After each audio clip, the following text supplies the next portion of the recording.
Okay, great. Yeah, the screen should be up. Everything seems to be working now. Let's just see if we've got the notes. Yeah, the notes are all fine. Okay, so from last week, we did those two examples. You had one to look at. How did you do? How did you do? Did you manage? Do you want me to go through it? Can we go through it? There's just some values where I don't understand how they got the amounts. Okay, so this was the third one, right? What Yes, page is it on? 192. 192. Yes.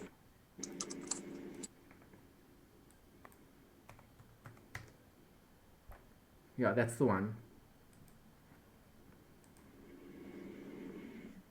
Okay, what did you understand from the question when you looked at it? What did you take away?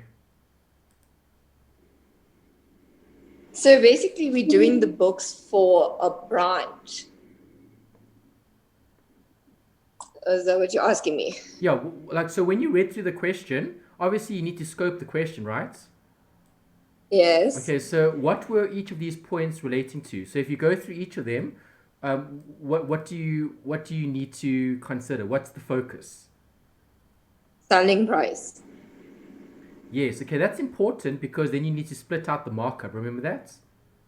Yes. Okay, so let's draw up all these things. It'll probably be similar to what we had last time. So let's just copy paste this whole thing.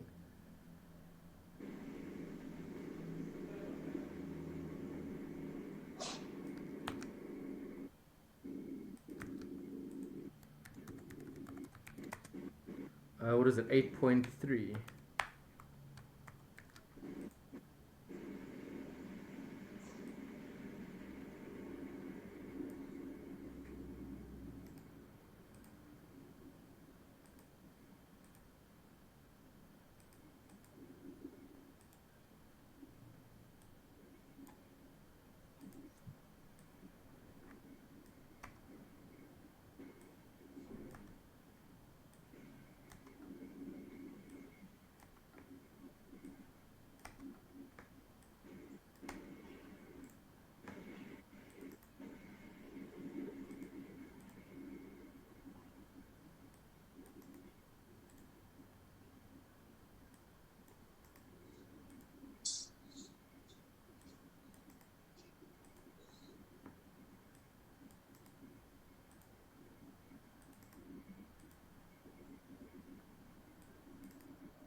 Okay, so what are we going to do with the first figure?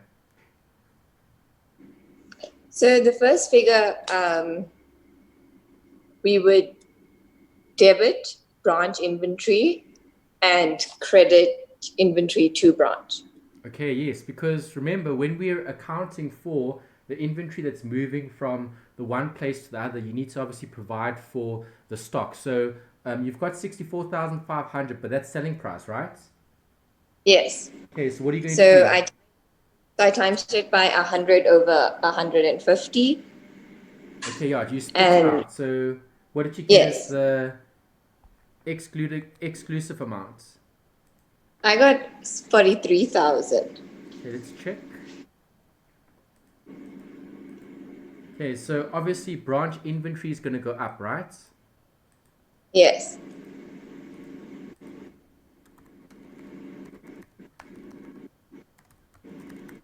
Inventory to branch. What is it? 6.4. What is the markup? Inventory was supplied to 50. the branch at head office at selling price plus, okay, plus 50. So 150. Yeah, 43 is correct. Okay, so remember this is inventory at selling price. So what do you still need to show? The markup. Okay, how much is the markup? I got 21,500. Okay, the difference, right? Okay, Yes. so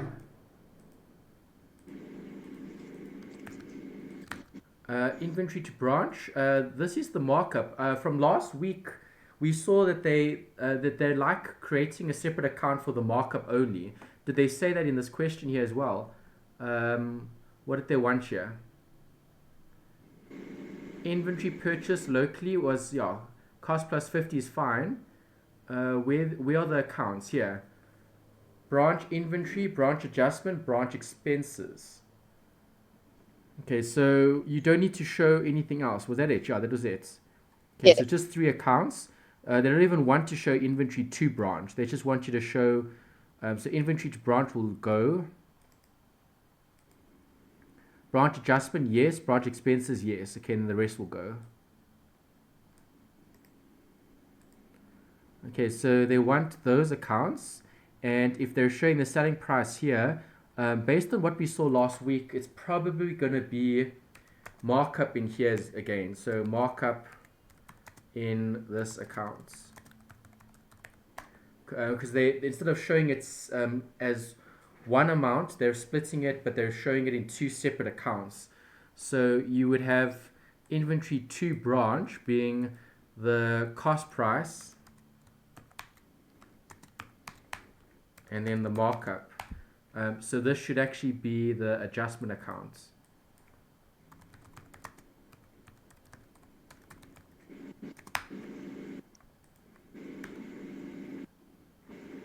What is the figure? 6.4. Yeah, 21.5 is fine. That's what you said. Okay, and then let's see. That would have been the debit, so then the credit would have gone here.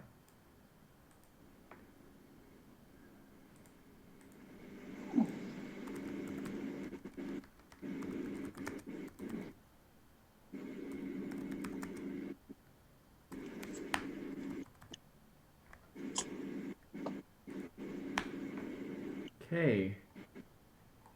What did you do next? So inventory returned to head office. I credited branch inventory. Okay, yeah, this is a return. Obviously the goods are decreasing, yeah, okay, and then? And I split it and I got 1,200 for cost and 600 for markup. And then I debited branch adjustments with the 600. Yeah, so it's exactly the same, but just the opposite. Okay, so that's the return. You said you worked out the profit part, so the 1.8. Yeah, that's right. And then you said 600 for this one, so obviously the difference. Okay, and then you went 600 there. Yeah, that will be fine. That's correct. That should be right. Okay, what's next? And then from the last one, I remember when cash is stolen, we just put it under. So I would I debited expense with 350 and I credited branch inventory. You credited the expense. Well, if you're crediting the I debited. expense, that would be I debited. the cash that was stolen. Let's just think back to what happened last week. Last week, didn't we record it twice? Because this was the theft of the cash. So yeah, we recorded it there. So the textbook said for the embezzlement of cash, you have to provide for it as part of the inventory. Yeah, that was Yes. strange, but that's what the textbook said we should do, so we'd have to do that. So you're providing for the theft of cash as part of the branch inventory. Yeah, so that we'll have to do then, because they said this was cash that was stolen, embezzled cash. Yeah, same as last week. So according to that, then you would be right to debit the expenses and then credit the branch inventory.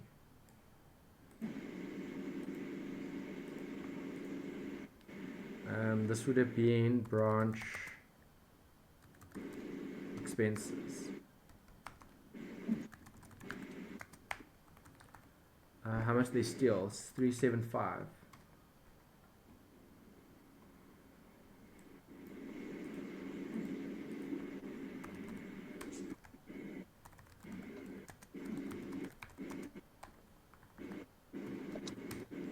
Okay, yeah. So that's what we saw last week. What else next? Admin expenses. I just debited branch expenses.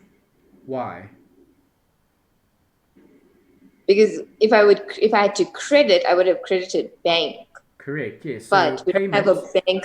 payments obviously affect the bank, but the admin expenses is a branch expense, right? Because they said the Yes. branch is going to pay, well, the head office is going to pay that for the branch. Yes.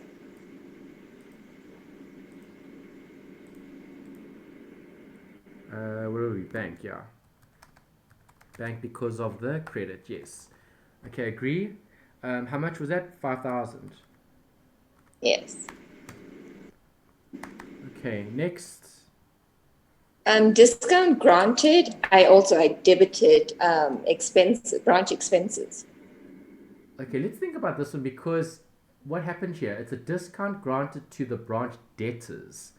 If it's the branch Yeah. debtors, it would affect your debtors. It wouldn't affect your branch expenses. Why would you put a discount as a branch expense?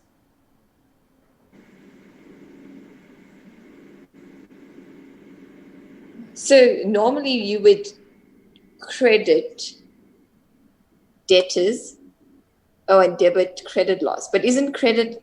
No, there's no No, credit it's a loss here. Where are you getting credit loss from?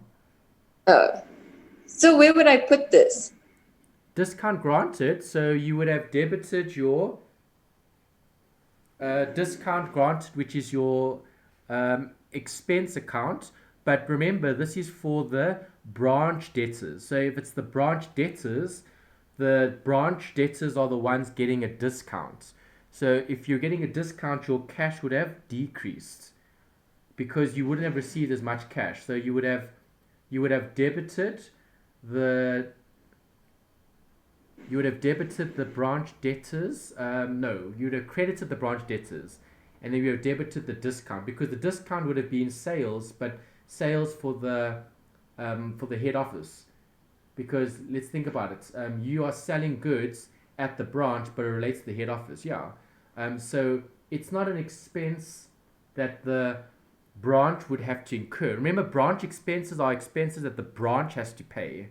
This isn't an expense that the branch has to pay. It's an expense that the business has to take on because their debtors are being affected negatively. Okay. So we would just leave it out. No, you wouldn't leave it out. You have to insert the branch debtors. Well, okay, well, here they didn't ask for it.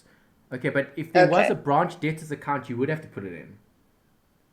Okay. But it would be a credit against the branch debtors because the branch debtors account would have been decreasing, and then the business would have recorded the discount for the business. Okay. Because if you think about it, remember the branch is just one area of the huge business. It's one location. That's all it is. Okay. Yeah, remember it's a separate location that you're conducting business. So branch debtors would affect branch debtors.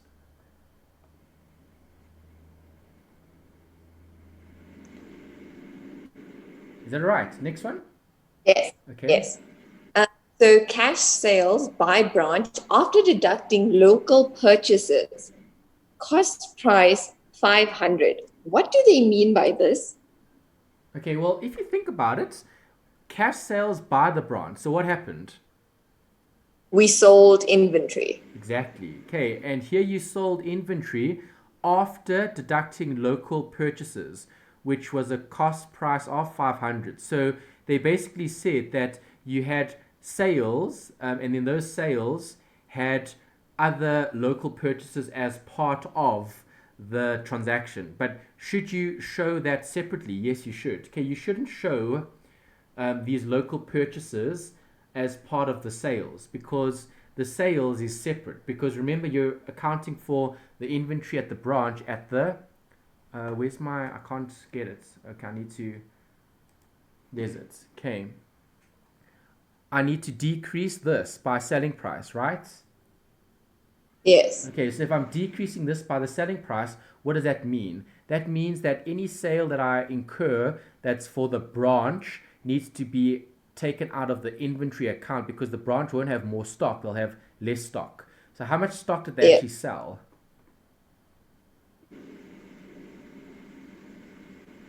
How much stock did they sell? 4,200. Okay. So do you add the 500 to it and make it 4,200? Why? Because isn't that what they actually sold? Exactly. Correct. So the Okay, branch inventory is showing what you've sold. So what did you sell? 42,000, right? 4,200. Yes. Okay, Oh, but 42,000. Sorry. yeah, but the 42,000 is representing what? Cost plus markup, isn't it? Yes. Yes. Okay, so if it's cost plus markup, what's the markup and the cost going to be on this thing? Okay. I did not. So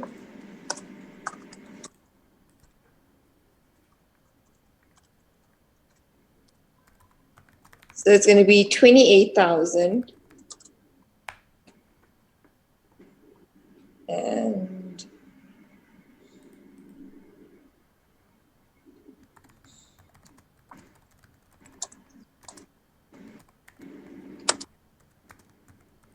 14. Okay. Yeah, happy with that?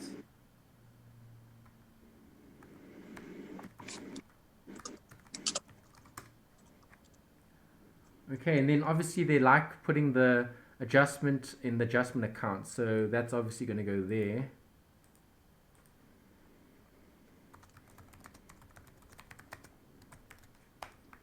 And what is it? 14. Okay, what else? So next, credit sales of branch 20,000. So basically, you do the No, same no. thing. You What just about the expenses? sorry. So what I did was I debited branch inventory. Debited branch inventory. Why do you want to debit branch inventory? This was local purchases, meaning it But was but um, it but was it was stock. that's yes, but Yeah. it's stock that's coming into the branch. Yes. So if it's stock that the branch is buying, it's local purchases. So um, I would assume this is periodic. Purchases to me mean stock. Yes, Okay, but but this stock it's is going coming in at what? At cost cost price. price. Is that right? Yes, yes. It's not right. What must it be No, recorded at? Selling so what I price. did was yes, I put 500 and at cost price, and under that I said 500 times 50 over 100. Okay, yeah, that's good. Okay, yeah, so cost was 500, and then obviously times, what is it, 50%? Yes, Times 50%. That was cost. Cost price is 50. Markup was just a 50%. just Just, a thing. yeah. So on the solutions, they had 167 Did they have instead of the 167 250. for this? Yes, for the Where's it? Here, branch C. inventory. Yeah. Markup on local purchases. Local purchase was 500. Branch adjustment. Okay, they've put a note here. Number 3. Let's see they're working. Where's the working? Here. Profit markup on purchases. Yeah, that's wrong. If you type that into your Yeah, calculator, you get the same because answer. no, the answer is right, but I don't agree with why they used 50 over 150 because the No, you can't. 500 If it's isn't 50 over 150, that means it's 150 is for selling price, remember? yes, This yes, is this that's is to what that work was my out the markup argument. when you were given the selling price. That's where I also got that 250. This should be 100. This is wrong because they said cost Okay. price. They didn't say selling price, didn't they?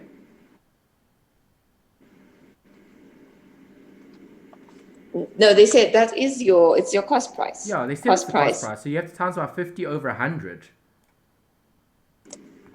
It should be 250, not 167. That's wrong. That's Okay. definitely something you can tell them to correct in their study guide. Okay, if they say cost price, so cost price plus markup is selling price. Cost price is the base. This is just mathematics. This is not accounting. So So obviously, if you were given the selling price, so earlier we had 64,500 as the selling price, question mark, question mark. Okay, here they gave you 500, question mark, question mark. All right, so obviously if you're working this out, to get this, you would take this times 100 divided by 150. Okay, and then this minus that. And then here, you would times this by 50%. And then take this plus that. Alright, so selling price would have been 750. And you can work backwards. 750 times 50 divided by 150 is the markup. It's 250. I don't agree with their mathematics. They said cost price, No, didn't they? Unless I'm reading this wrong. they did. No, I just 250 put a is red. right. There's nothing wrong with 250. It's correct. 250 is the markup on the cost price because cost price is 100 plus the markup. That's what they said here. Cost plus 50%. Inventory purchased locally was also sold at cost plus 50. Exactly the same. Yes. Exactly the same. Yeah, there's nothing wrong with the working. There's a problem with the answer. Okay. Okay, yeah, there's nothing wrong with that. That's correct. 50% of 500 is 250. Yes. Yeah, that's right. There's nothing wrong with that. Okay, you've got it, right? Yes? Yes. Okay, are you Yes. happy with that? Yes. Okay, did I show the 250? I don't think so. Yeah, I didn't show the 250. Branch adjustment, yeah.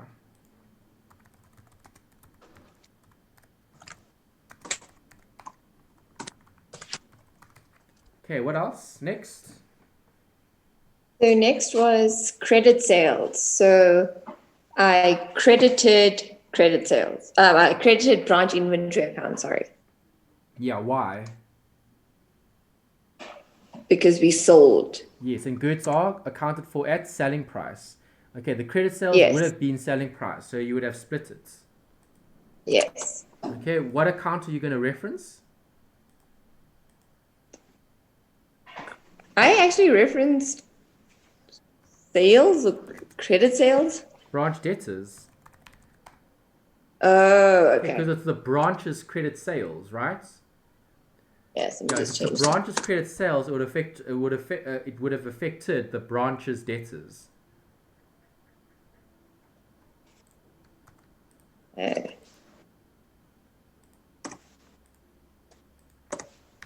What is it? 20,000. Yes. Okay.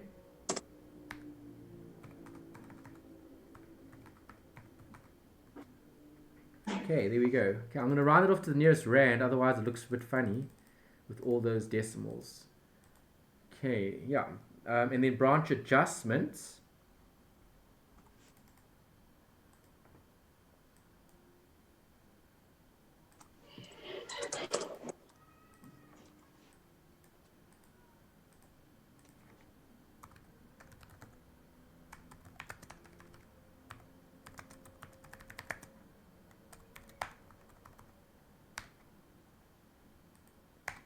Okay, all right, next. Next, we have rent expense. So I debited branch expense, 1,800. Yeah, whose And I would rent have was this? Yeah, this was rent of the branch. Yeah, so if it's the rent of the branch, obviously the branch would have to incur the expense, so you'd have to pay that from the head office's money. Yeah, okay, that's fine.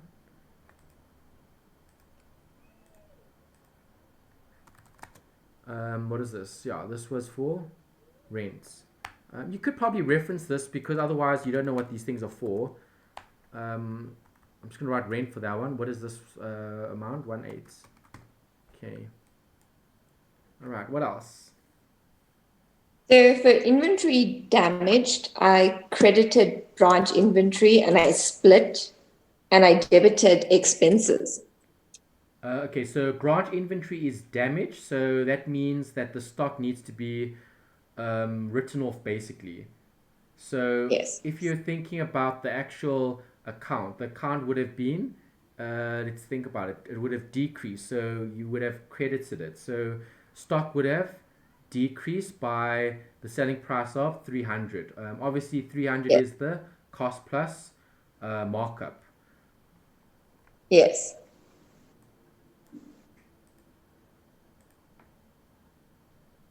We're running out of colors. Okay, let's use that one.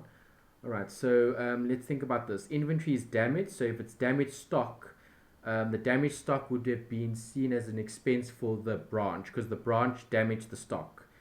Inventory that was damaged. So branch adjustment is the markup. Branch expenses would be the expense because the branch would have to account for what they've damaged. So what is it? 300 times what's it? 100, yeah, over 150. Ooh, answer. Okay, and then branch adjustments.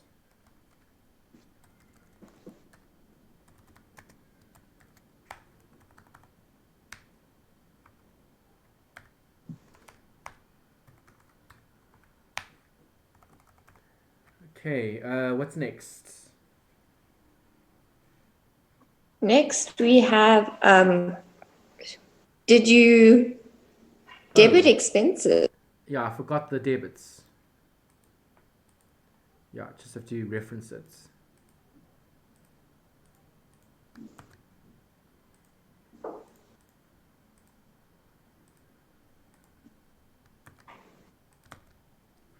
Ooh, that one. Okay, equals the inventory was, or the adjustment was 100, and the inventory expense was that. Yeah, okay. Okay. Yeah, don't forget the debits and the credits. Okay, credit losses. So credit losses was 50 and I debited expenses.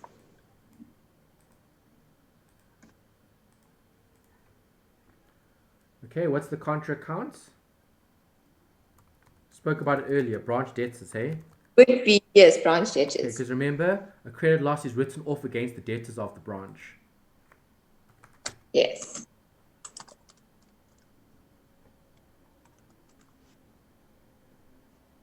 Now what? Hey.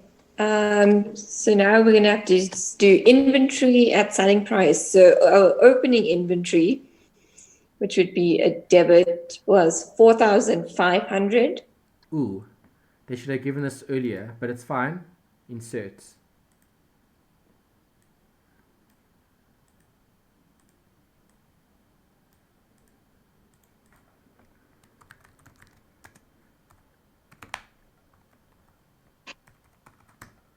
Okay.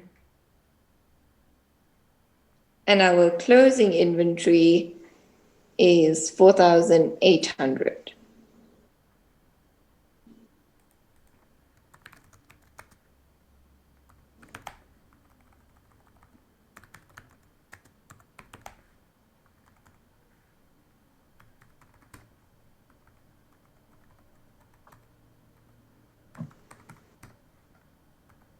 Okay. Okay, then it is estimated that the theft of inventory amounting to 360 occurred during this year. The amount must be taken into account during inventory reconciliation. So the 360, I debited expenses and I credited branch inventory. Yeah, so you're definitely going to have to affect the branch inventory because they need to account for the stock that was taken, right? Yes. Okay, this was what? This was inventory that was stolen, right? Not cash. Yes. So if it's No. inventory that's stolen, the inventory needs to be provided for based on what you have. Okay, so if you have 360, which is the selling price, obviously you need to provide for that as part of the stock that the company has because the company won't have that amount of stock. Does that make sense? Yes. Okay, and then Yes. they would have to provide for that in their accounting records. So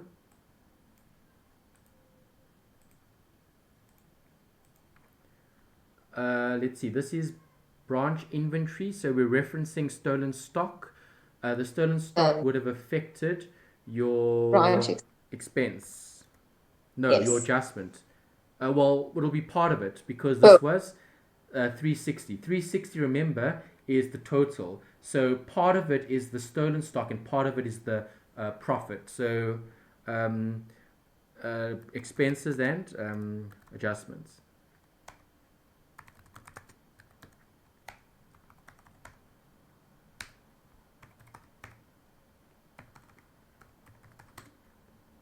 Yeah, 240, and then what is it? 360 minus 240. yeah, Okay. 120. All right, so that gives you the 1, 2, and then we need to provide for that as part of this. So okay, so let's put this in.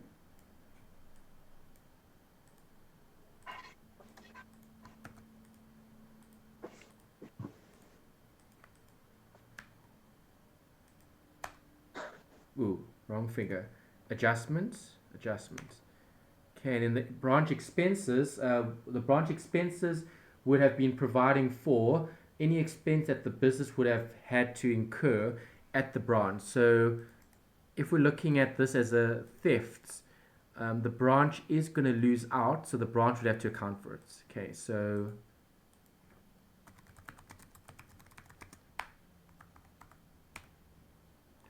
what is the figure? 240. Yeah. Okay, what else was there? That was it. Hey, yeah. Yes. The next one was a donation, and the cost was 60 towards a local charity. So I debited expenses and I credited branch inventory. Okay, so you're removing stock from the business, correct? So that would have been a split again here. We need to show more lines. Okay, so it's correct to decrease the inventory account because it's coming from the branch. The branch donated it, Yeah. yes. If the branch donates it, it has to be accounted for. What was it, 60? Yes.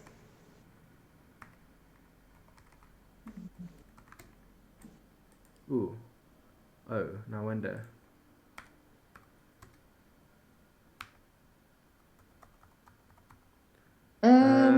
What is... No, Sorry, the what's wrong? cost was 60.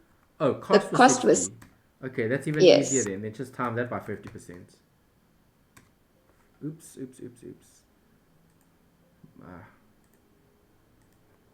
there. Okay. Okay. During the year, the branch donated, 60 cost towards charity. I also got 30, but in the solutions, for some reason, UNISA put it as 20. Again, they made a mistake with their calculation. Let's see. See, if you go up, Markup if you on go cost is up 50, up. Oh, here here, on this the one. right, yeah. Is there working for it? Oh, there's no working for it. Oh, I thought maybe they would have that's where given I a was working also. for it somewhere here.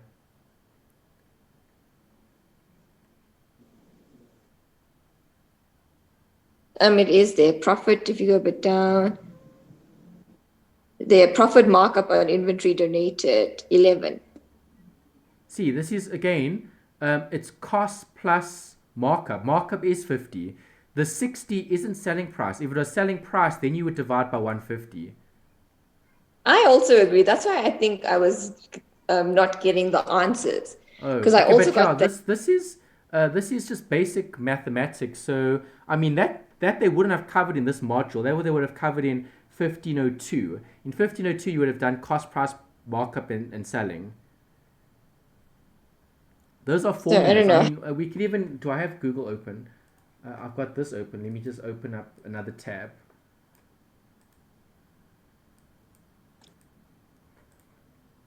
Cost price. Calculating cost price from selling price. It's definitely correct. There's nothing wrong with the mathematics. Oh, there's it there. Here, formula. Cost price equals selling price times 100 divided by 100 plus markup. That's correct. Exactly what you're doing. Okay, but that's cost price. So obviously, what am I working out here? I'm working out markup.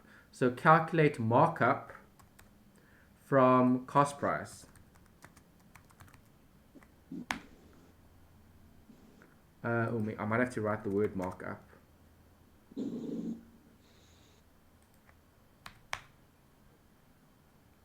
Is there a formula? No, no nice formula. But yeah, it's in it'll be in the previous module. I mean, I can show it to you. Let me open up, let me go open up, let's see, 1502, FAC 1502. Let's open up a study guide. Let me just find it. Where is it? Yeah, there's nothing wrong with the formula. The formula is 110% correct. Okay, so let's search for markup, cost price. Cost price.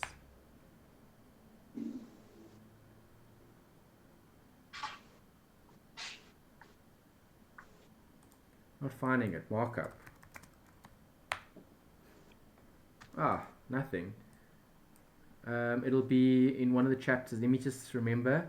It would have been in inventory, chapter 10, 218. Should be there.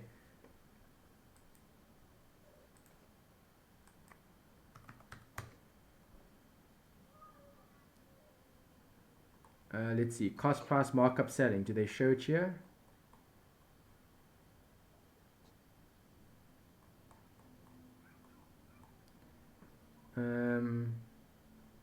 Disclosure, methods calculating. It might be there.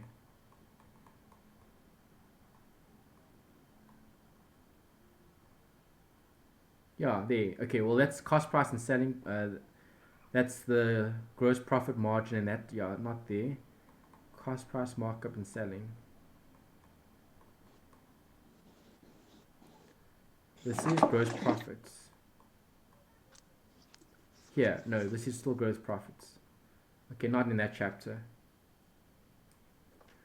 Yeah, it's definitely right. I mean, there's nothing wrong with it. Mathematics says cost price plus markup equals selling, then just use your normal mathematics. Yeah, there's definitely a problem with the answer. Unless it's in this book. Did they give it here? Let's see. Markup.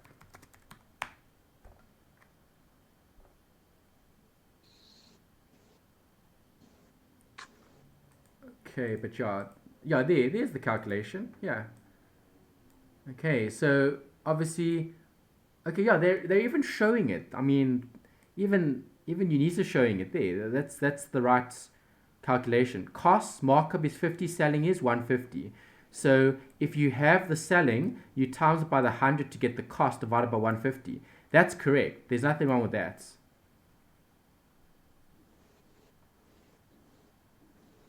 This is incorrect because 500 is the cost, not the markup, not the selling price.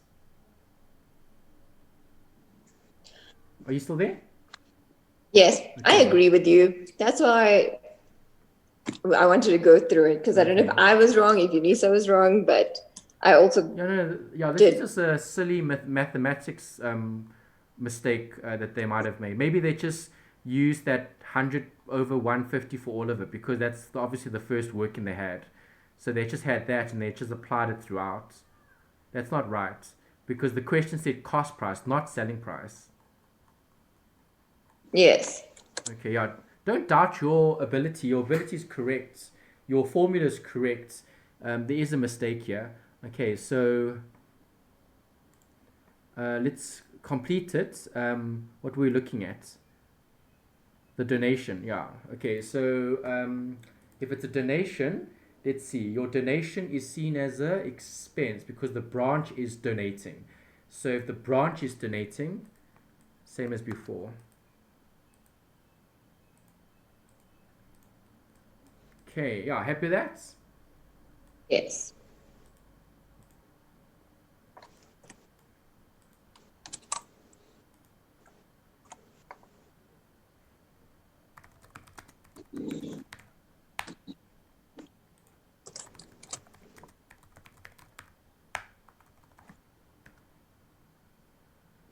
The markup was 30 and the donation was 60.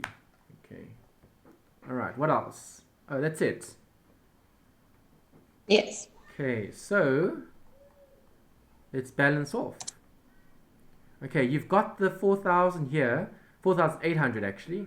Obviously, we want totals, so sum up. Sum up. Which side's bigger?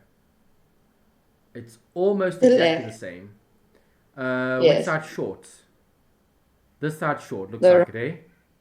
Yes. Okay, so if this side is short, I need to make this both sides equal, and I'm going to have a balancing figure here.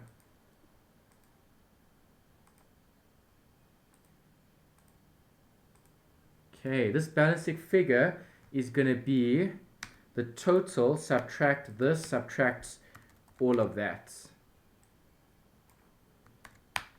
What is it? 25. Okay, 25 would have been the difference, the markup, the balancing figure for the branch adjustments.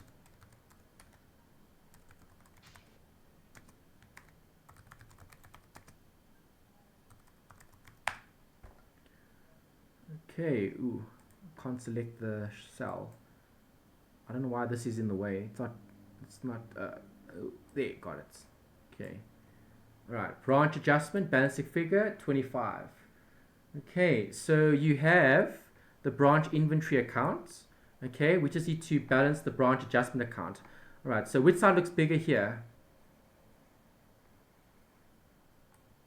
This side looks bigger, right? Well, actually, it's hard to tell, but I think it is I got bigger. Let's check. probably.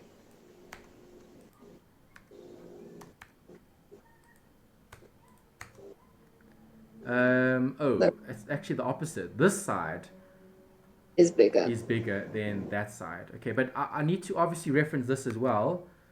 That needs to go there. Ooh, paste.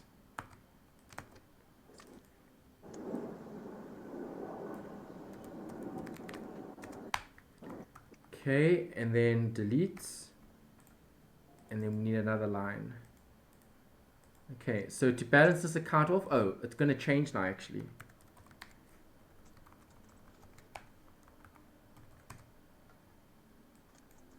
Alright, so which side looks bigger? This side still looks bigger. Yes. So this minus, minus, minus, minus, minus, minus, minus, enter. Oh, 0? No, it can't be 0. Delete. Oh, reference the total. There, that one. Okay, then minus. This, minus, minus, minus, minus, minus, minus, minus, enter. Yeah, 208. Okay, so 208 would have been seen as a gross profit figure that you would have closed off to your branch expenses. So you're just closing off one account to another account. This would be inverted commas like the profits, gross profit because of sales. Okay, so then that's going to go here.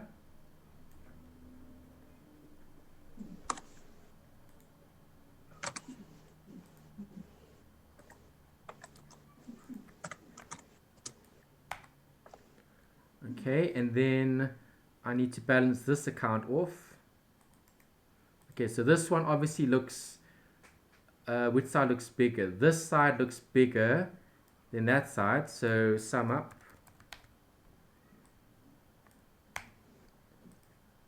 Okay, and then this, did I reference this? Yeah, this is branch adjustments. And then the balancing figure would have gone through to the head office's account. Okay, so head office would have to provide for branch expenses, okay, amounting to, so head office branch expenses basically. Branch expenses for head office. So the head office is going to provide for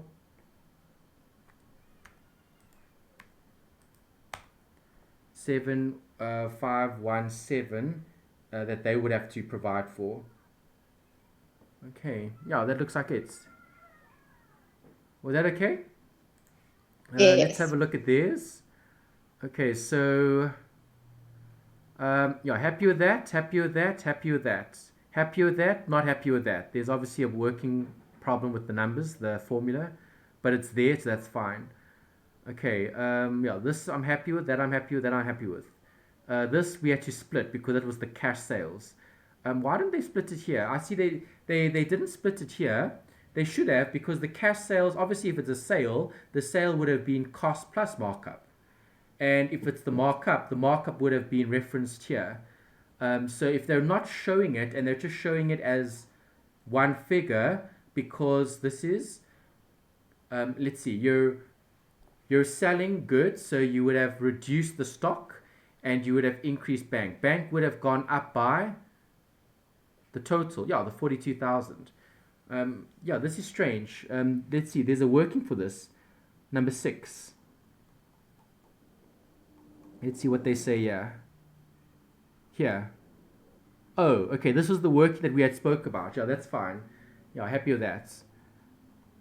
Okay, I don't know why they don't want to show it separately if they're showing everything separately, because they've even labeled this. Okay, solution, the branch adjustment account is showing markup at 50%. So everything in this account is showing markup on the inventory. So you would have to include the sales as well. Because here we had markup on, where's the sales that we had earlier? Opening stock, that's purchases, that's returns. Or maybe they're just grouping it as one there, branch expenses. So the balancing figure is the gross profit for the business, but that's calculated in the branch adjustment account. Because if you go back here, where were our credit sales? Where's this credit sales? We had credit sales, didn't we? Let me go back to ours rather, it's better. Where's our credit sales? Here, our credit sales were 20,000. 20,000. Yeah, we split it. So there's the branch adjustment. Those two figures, the 14 and the 666. Where's the 14 and 6? Yeah, these two. These two accounts are special accounts. Those two accounts represent the gross profit on the sales. Okay, so if you added those two, so they're saying that if they're not showing the markup separately, then that'll be part of the balancing figure. Then the balancing figure would have been an additional 20,667 more. So I would expect that their figure would be greater than our figure. Where is it? Here. Yeah, it is. Okay, their figure is 20,702. Obviously, this figure would have been, if you had to combine those two, okay, with that figure, does it add it up? Yeah, I get 20,875.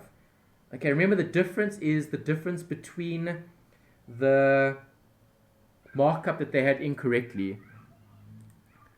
Okay. So they're just showing that as one figure here as a balancing figure. But I've shown it as a separate line item because the markup needs to be part of the adjustment account.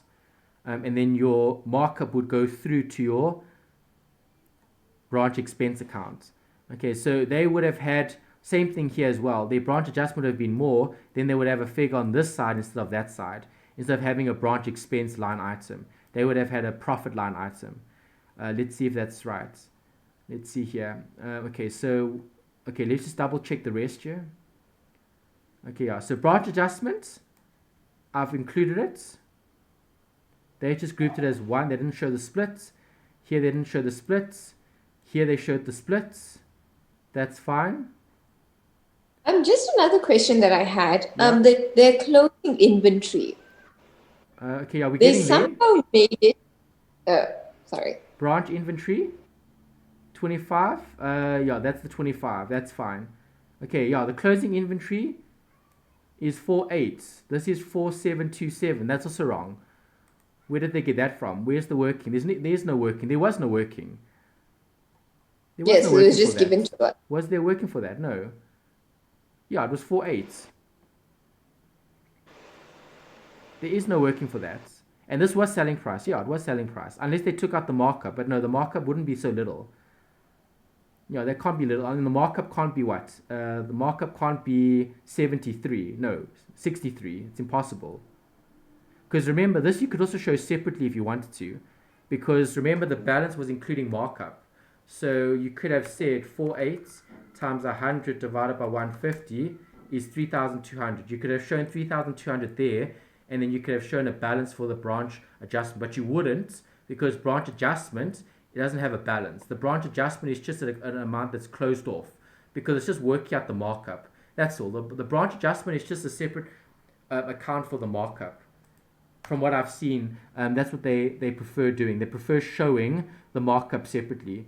Yeah, so I don't have an answer for that. I don't know why they're showing 4727. That's definitely wrong. Okay, it should be 4800. I mean, that's what the question said. Okay. This might have been a previous example that they've tried to adapt and change. Because let me open up my old study guide. Let me just see what that looks like. Because they do update these things, but they don't really update these things, if that makes sense. They change like things, but it's minor changes. I don't even know why they do it. It's quite interesting. But anyway, let me find an old study guide. Let me see if I've still got one. Oh, wrong file. 1601. Okay, let's see. I should have an old one. Let me find one. Let's see how old do I have. Okay, this looks old. Let me see. Okay, let's open this one. How old is this one? 2015. That's very old. Okay, here's the oldest one I've got. Okay, it's actually 2016. Let's go to their branch. Okay, remember, y'all, this study guide had more chapters before. I can show you the template, or I can show you the contents page. Where is it? Here. See, it had 10 chapters. Okay, they've taken out time value of money, and they've taken out analysis and interpretation of statements, but they've included an additional chapter at the beginning, okay, that you had in yours. So you still have 9 chapters, but you have slightly different chapters. So everything's still the same. They've got the change in ownership, they've got the liquidation, they've got the CCs, they've got the companies, they've got the cash flow, and they've got the branches. Okay, study unit 8 they took out, study unit 10 they took out, and obviously this one they changed. So 152.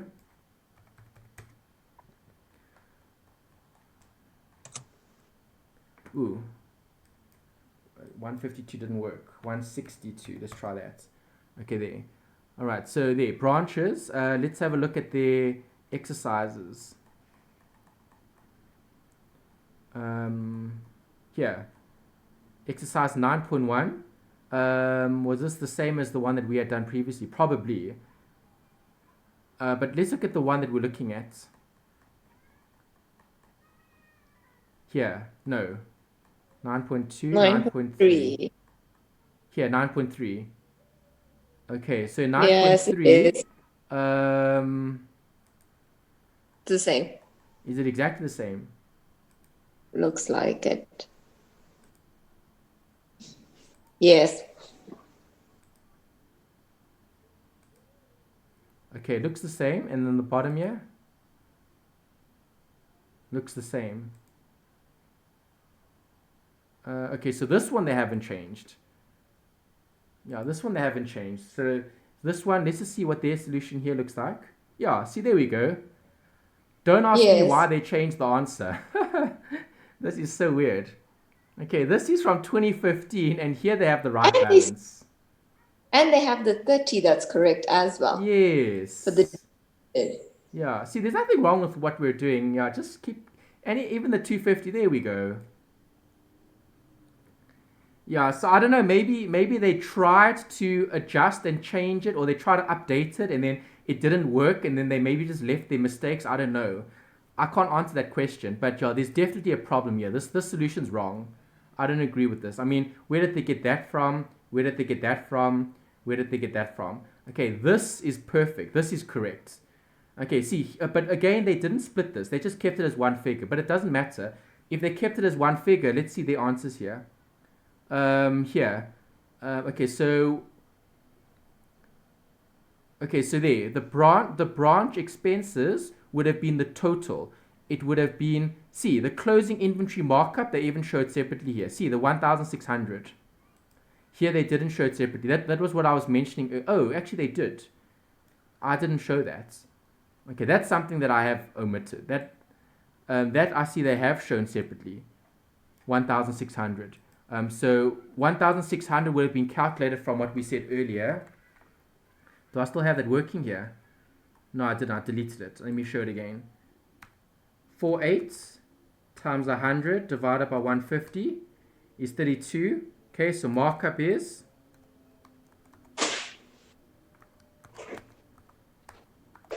Markup is 48 minus 32. Yeah, that's right. Okay, that's the cost. Okay, so if I had to fix this or correct this, then obviously I would make this figure 3,200. Okay, and then I would have put 1,600 here as the balance carry down, similar to what they had here. So if you look at this, is the old solution. This was the this was from 2016 here. Okay, so because this is selling price means selling price. Everything is selling price. So it would be correct to show that there as 4,800 because it's selling price. But you could show it as a split. You could show it as 32 plus 16 and then show the 16 there. Okay, here they've shown the 16 because the 16 is part of the markup. That's fine. That I agree with. So then our figure for the branch expenses, this 20,625 should be the same as what I've got here. Let me just undo my highlight, or let me just redo the highlights.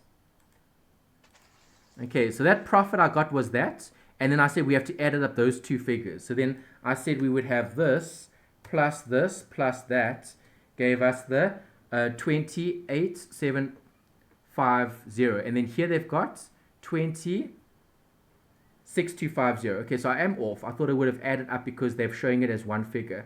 Let's just check everything here. 600, yes. 100, yes. 120, yes. 30, yes.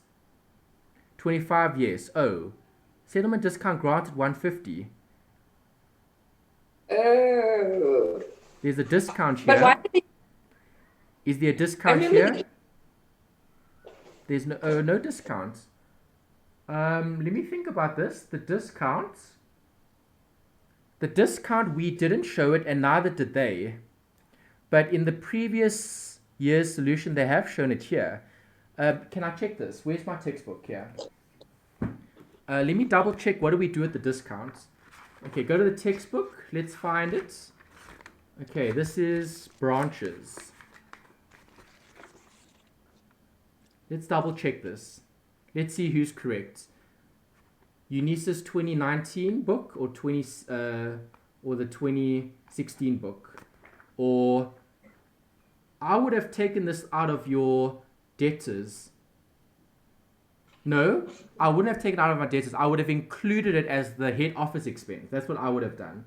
That's what I said earlier. Okay, here, settlement discount granted to debtors. In my textbook, it's on page 371. Recording transactions where inventory sent to the branch invoiced at cost. Okay, that's wrong. We're not looking at cost, we're looking at selling price, so the other one. Okay, so here, recording transactions for inventory sent to the branch invoiced at selling price. Okay, I want a discount there. Settlement discount granted to debtors is actually on page 386. Okay, on my page 386, let me double check here and see. What should we actually do with the discount? Let's see. Okay, branch inventory at selling price. Is there a discount in that? No, there isn't. Settlement discount granted. What do they say here? When inventory is invoiced to the branch at selling price, the settlement discount granted to debtors in settlement of their outstanding accounts is recorded similarly as discussed in paragraph 9.3.5. The difference is only on the closing off procedure of the settlement discount granted account. When inventory is invoiced to the branch at selling price, the settlement discount granted account is closed off to the branch adjustment account. Okay, fair enough. Okay, so if you look at the closing transfers, this is a closing transfer. Okay, so Eunice's old textbook is correct.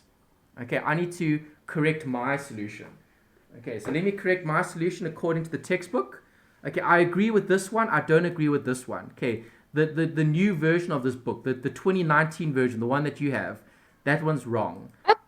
Are you on 9.3.5 in the textbook? Yeah, Is that where you read? 9.3.5, they say similar to 9.3.5. So if I go back to 9.3.5, in my textbook, remember you might have a different version of it, so your paragraphs might be different. 9.3.5 in my textbook is settlement granted to debtors, but this is looking at cost price. That's what they're referring to. Okay. So they're referring which they're referring to the cost price method, and then they're referring to the selling price method. Two different paragraphs in the textbook, both dealing with discounts.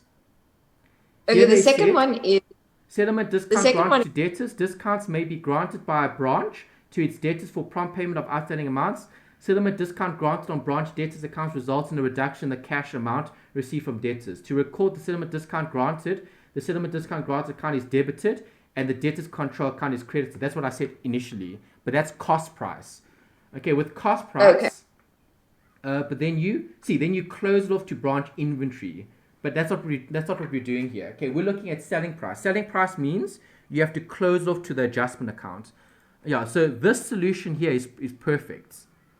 This is perfect. That's correct in line with the textbook. That's something I need to provide for. So I am going to. Okay, so I'm going to amend this solution. Okay, we need to show this 150. Settlement, discount, granted. Okay, notice it's settlement discount granted because it's closed off. That account is closed off to this account because it relates to the branch. So the 150 goes there. Okay, and then if I update my answers, this figure will change. This figure will be that minus, gives you 58. And then those two figures plus that figure, what does that give us? Gives us, but I still need to take out the 1,600. It's 100 off. Let's double check. Okay, 600, there's it there. 100, 120, 30, 150, 25. Perfect. Okay, on this side, we've got 1,500. This was the, okay, see, branch inventory opening. Opening stock in the actual adjustment account, which is the markup. That we didn't show. This was the previous solution. But they don't show that either here. Or do they? Oh, they do. Okay, so this is something that we actually need to provide for. If it's the branch adjustment, you don't show that here in terms of the split because this is selling price. Okay, but you do have to show it there because that's the markup. It's only the markup. So if it's only markup, we have to show all the markup looking at the solution. So we do have to correct this. Let's add a line. Okay, balance. All right, the balance would have been, what is the opening balance? 4,500. Okay, 4,500 times times markup divided by 150. Okay, 1,500. And then the rest is fine, yes. Okay, so this figure does need to change. Alright, gives you that, and then that makes it bigger. Yeah, so see, that figure there is 22225, and then if I subtract less the closing markup of 1600 equals, it should be the same answer as this one. Yeah, it is. There's it. See, okay, branch expenses. Okay, the gross profit is the 2625. I've just shown it separately there. That was the branch inventory. Okay, because the branch inventory markup is obviously going to affect the branch's profits because the branch's inventory account shows the selling price, which is the cost plus the markup. So if you had to add up this figure plus that figure, you're going to get this figure. Then if you minus the closing, so if you add a line here, right, if you add a line here and you put in the closing balance for the markup.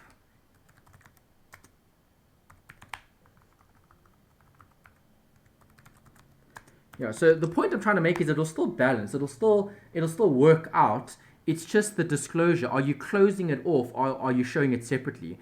So having read the textbook, they're talking about closing off. So when closing off the account, the settlement discount granted will be shown here in the branch adjustment account because it relates to the branch's gross profits. Okay, so then here you would have 1/6. Here you would have 1/6. And then obviously this figure would change, delete. So then 1616, so then it will be this figure minus that. This figure minus that, minus that, minus that, minus that, minus that, minus that, minus that, minus, enter. Okay, yeah, minus 42. It should actually be on the other side if we had to balance it, yeah. But I'm going to leave it as this. This was fine. There. Okay, you're closing off the account. So if you're closing off the account, you would have closed off that figure to the branch expense account, and then the branch expense account would have had an amount that they would have provided for when they were working out the profit or loss for the branch themselves. Okay, but yeah, this solution, the one that they used to have, okay, this is from 2016. Okay, this is the copy that they had. This was revised 2015, 2016. They shouldn't have changed anything. This was perfect. I don't know why they changed it. They even made it worse than what it used to be. It used to be perfect. I lost my place now here. No. There. Okay, and if you look at their workings, let me show you their workings. Did they have workings for this? Yeah, they did. Where's that one about the purchases? Ooh, this is wrong. Okay, see, it's a typo. Yes. Yeah, it should have been 100, not 150, but the answer's correct. Okay, so I think maybe when they reviewed this, maybe the person that reviewed it looked at this and said this is right and that is wrong, and then they changed it to what you have in your book. Oh, okay. Okay, they left that and then they changed the answer. But the answer was right, they had to change the working. Yeah, sure, that's Unisa. Okay, it does happen. I would stick to your textbook. That's why whenever I'm stuck, I just go to the textbook and I look at the textbook. So if I look at the textbook and I look at their accounts, let's have a look at the branch adjustment accounts. Let's see, chapter 9. Let's find a branch adjustment account in the textbook and let's see what that actually looks like.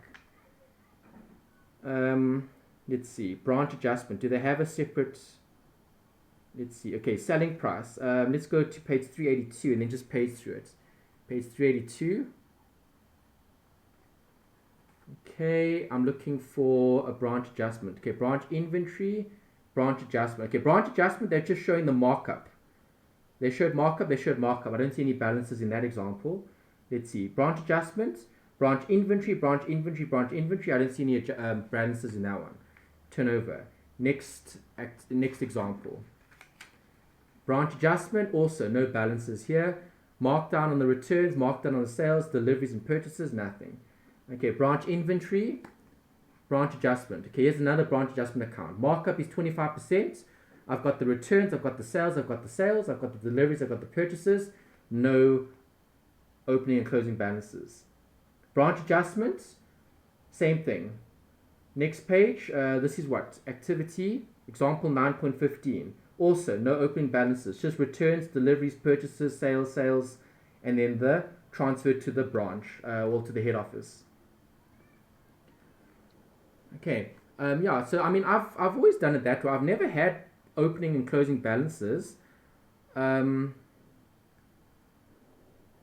could be something I could improve on, obviously, if it is correct. Let's see here. Okay, I do have an example here. What number is this one? Balancing of branch accounts, example 9.16. Recording the closing inventory in transit, inventory shortages and surpluses. Okay, I see here they have shown a split because of the inventory in transit. I see they've taken out the profit figure and I see they have shown it here. Branch adjustment, markup at 25%. I see a markup on closing here is 6832. The 6832 relates to the branch adjustment account for Omega, and that was for the closing inventory. What was the closing inventory here? Let's check. Closing inventory was 160. Okay, so let me just do the working quickly. 160. 160. Markup is 25%. So times 100 over 125 gives you that figure. Minus 34160 equals, yeah, it's right. Okay, so there is an example here. Branch adjustments. I see they do show a balance here in one of the examples in 9.16. Okay, let's see, there's another one. Here, branch inventory selling price, branch adjustments, is this opening? Okay, closing stock, yes. Oh, hold on a sec. This one looks very similar to your textbook example. Do you have an example 9.17 in your textbook? 9.17. Yes. The heading says comprehensive example. Of fish CC. Huh? The company is called Fish CC. The company, let me just check. Yeah, the company is called Fish. Yeah, that's right. And if you scroll, Yes. go look at the branch adjustment account. Mark up 20% on costs. Okay, here I see they do show balances. So you would have to show it. That is something that I have to do. They didn't, the balances, they didn't break it up into markup and cost price. What balances? The selling price, the branch inventory accounts. No, the opening balance and the closing balance. No, because they only show the markup. Remember, branch adjustment only shows markup. So you've got branch adjustment 20%, markup on opening inventory is 1840, and then you've got closing markup on opening inventory is 1600. Okay, I see that. Okay, there is no split because this is the markup only. The split would have been in the selling price one. There they could have shown a split, but they don't. I see here they've also just kept it as one figure. That's fine. It's one figure or a separate figure. It should work out the same. Okay. Okay, yeah. So those balances you can actually show separately. It would be correct based on the textbook as well. And let's see what else is there. And that's the end of the textbook chapter. Yeah, that's the last one. Yeah, so the comprehensive example would be the best. Here you can also see the settlement discount granted in the branch adjustment account. That's definitely something that we can include. So here, that's definitely something that we need to include, have to include. Okay, the branch settlement discount must be closed off to the branch adjustment accounts. Okay, so yeah, this study guide is actually better, the old one. This solution looks better. All of this looks perfect. All of this looks perfect. All of this looks perfect. Okay, I'm happy with this old version of it.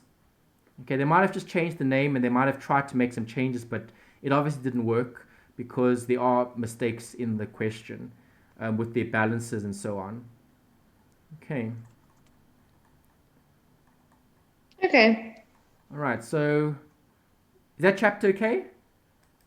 Yes. All right, we'll look at more when we do past papers, then we can apply it again and we can go and record it correctly with the, I'm going to close that. Okay, here, this one. All right, so let's cover the theory. Let's go open the notes. It's the last set. Let me go find them. Let's see.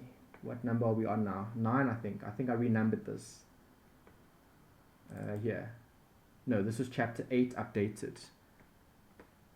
It would have been 9.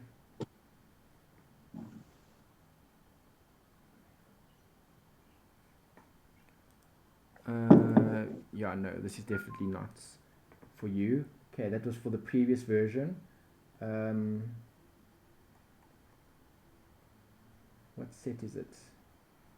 I think it's 7, Yeah. if Okay, I'm I've not got it. mistaken. Yeah, I actually updated my slides. So yeah, so the new 9 would obviously be cash flow. So yeah, this is the one that I want to cover with you. But it would, yeah, this would be your 7, the old numbering. Okay. Okay. All right, yeah. The notes are still the same. The workings are still the same. Cash flows are cash flows. You have 2 methods here, direct and indirect. Okay, so the first thing we need to obviously look at is what is cash flow? It's the flow of money, So, literally, like what does that involve? bank. Yes, and inflows and outflows. So, remember with cash Okay. flow, there's a direction. Money's coming in or money's going out. Does that make sense? Yes. Okay, why is it important? I think it's important that businesses know how much of money they actually have, like liquid cash. Yes, because businesses go belly under or belly up Yeah. when they go under because they don't have enough cash, not because they don't make a profit. Yes. Okay, Yes. so remember when looking at cash flow, businesses that are sustainable because they have enough cash flow, and that's probably the most important thing to look at when looking at financial management. Okay, financial management deals with cash flow in a lot of detail. Okay, so there's some notes there just to add to your slides: inflows and outflows, cash or money, okay, or bank. Bank. Okay, that's what you're looking at. You're analyzing the movements in cash. Why is it important? These are 2 things to consider. Liquidity means can you meet your obligations? Okay, businesses go under because they don't meet the obligations.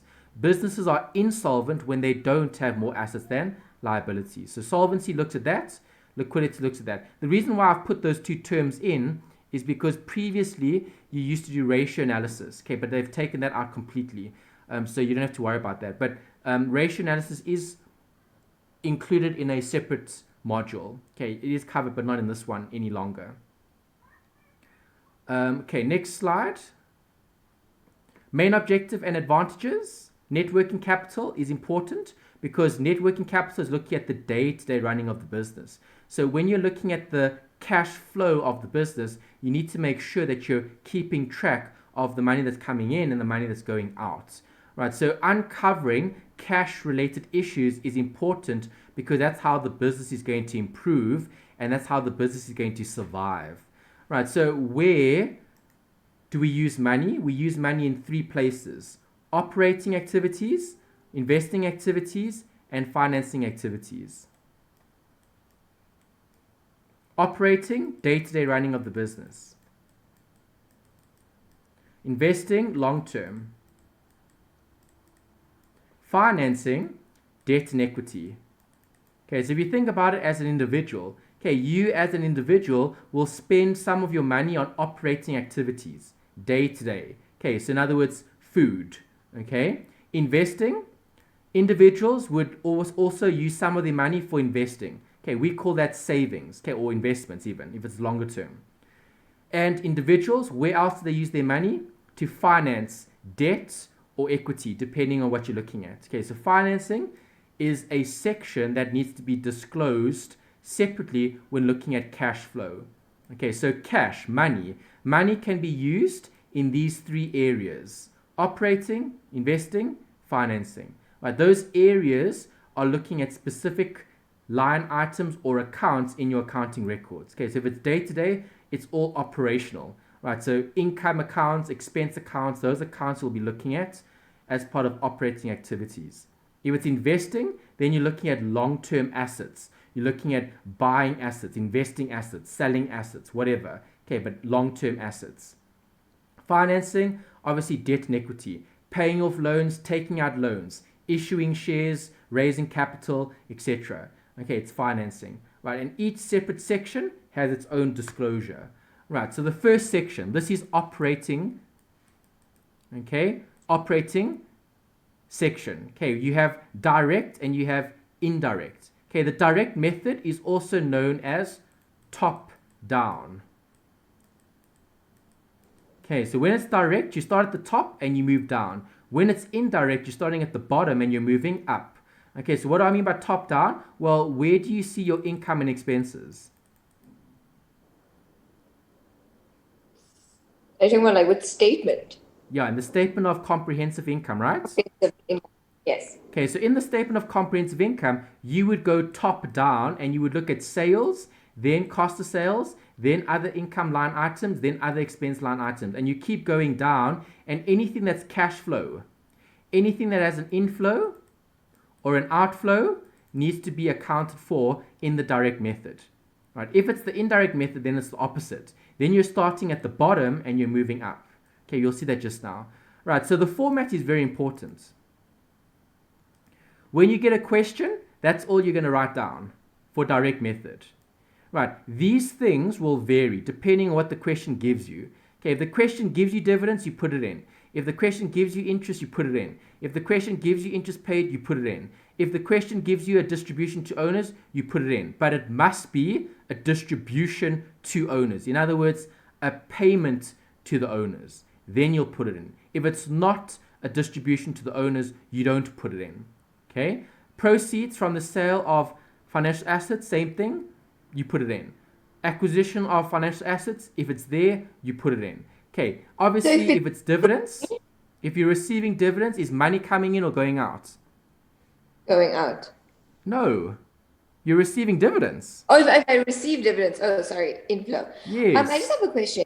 So if there's drawings. If there's drawings. Okay, drawings, think about it. What is drawings? An outflow. A distribution to the owners. Okay. Okay, drawings is a distribution to the owners. A repayment of capital. Where's the other one? Here. A repayment of capital isn't drawings. Well, it's kind of drawings, but it's taking back what you own, not getting something that the company generated. All right, so a distribution would be getting something from the business, getting compensation from operations. Okay. A repayment of capital would be getting back what you had invested. That's financing, not operations, because that's looking at capital and taking back your capital, not taking the profit that you earned from the business. Does it make sense? Yes. Okay, so this is taking what you invested. This is taking what you're entitled to, but short-term operations. Okay. Okay, so operations, distribution to the owners. Okay, so that could be a distribution to a member. It could be a dividend. It could be a payout of profit, basically. Okay. All right, and then you've got a subheading here, net cash flow from operating activities.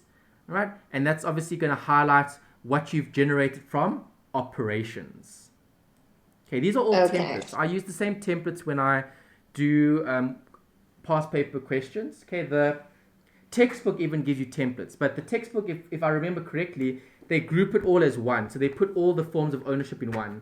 Let me go see. There's a template page here somewhere. I remember there used to be. Where is it? And then you could even just reference it or just look at it. Where is it now? Yeah, cash flows. Here.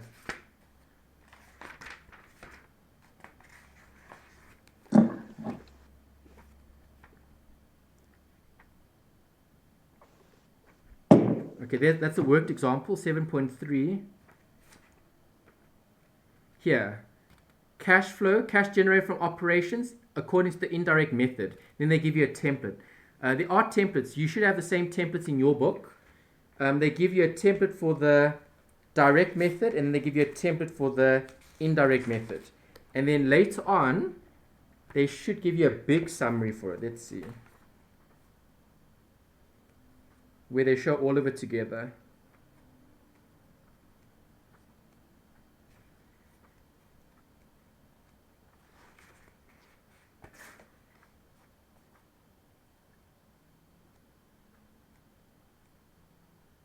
Here, Crazy Hill Enterprises. This is a nice comprehensive example. Just after that example, then they show you the presentation of the statement of cash flows for the year ended. and they show you, it's literally the last 2 pages of the textbook after the summary. Do you have that in your book as well? I'm just looking for it. Last 2 pages of chapter, well, it might be chapter 7 in your book as well. If it's not, it's the statement of cash flows chapter. And then the last 2 pages shows you cash flows from operating activities, direct or indirect, investing, financing, and then net increase, decrease, cash and cash equivalents at the beginning and at the end.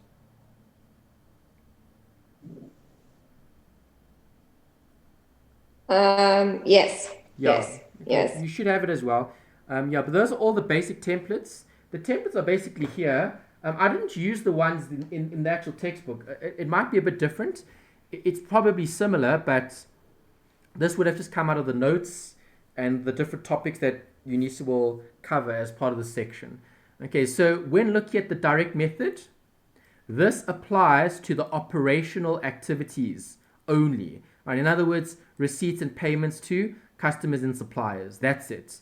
Okay, you don't look at direct and indirect for all the other sections. It only applies to operations because operations, income and expenses, top down or bottom up. If it's bottom Does up, it make a it's indirect. how does it make a difference if it's like what's the major difference between direct and indirect? The disclosure. Okay, if it's bottom up, then you don't disclose the cash generated from operations as 2 separate line items. You just show the profit before tax and then you adjust it.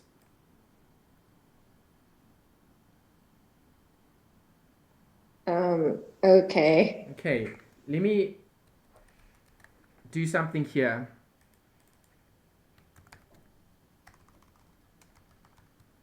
Chapter 9. Okay, here's the very, very basic answer to your question in terms of direct and indirect. Okay, so when I'm looking at, okay, so this is understanding. So if you've got this understanding, you'll see what I mean when I look at more difficult questions. So just keep it simple. Direct means top down or bottom up. Which one? Top down. Indirect, the opposite. Bottom up. Okay, remember, cash flows is not accounting. Cash flows is financial management actually. Cash flows is looking at movements of money, not accounting accruals. Okay, so I want to just show this here. Okay, so what is the accountant going to do? The accountant is going to operate. The accountant is going to show sales. Cost of sales. Gross profits.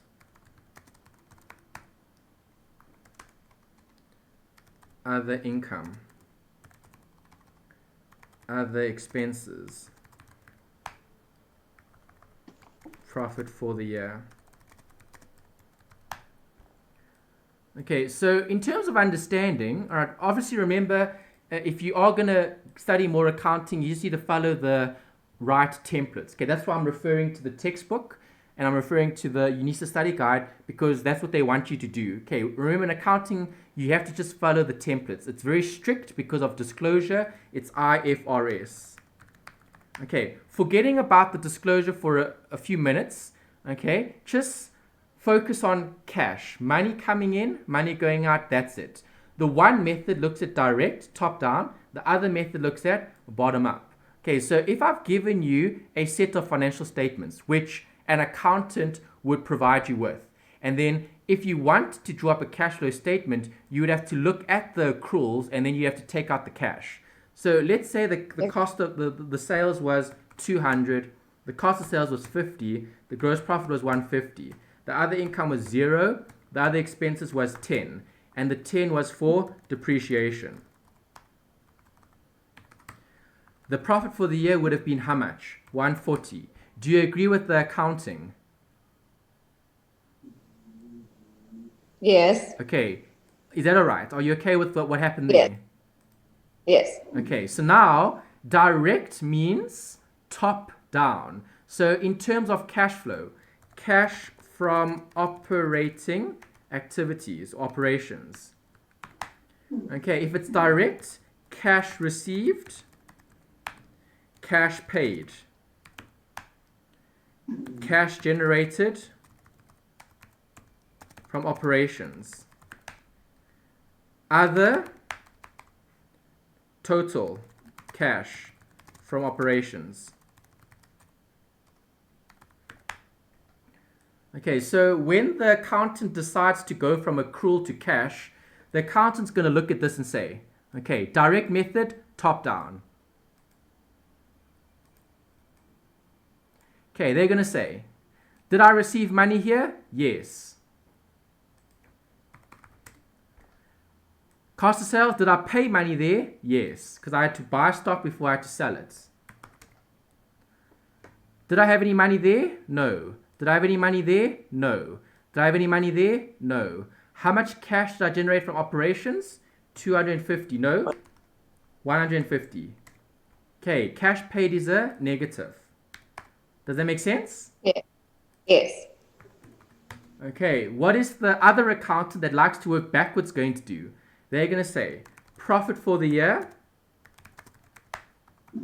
140. What are they going to say? Adjust for non-cash items and other movements.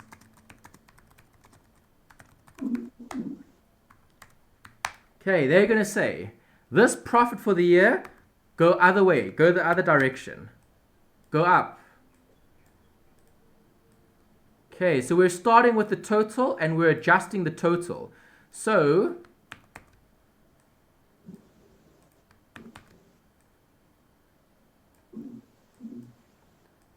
was this cash? No, this wasn't cash. All right, so if it wasn't cash, profit for the year needs to be adjusted. Depreciation must be added back.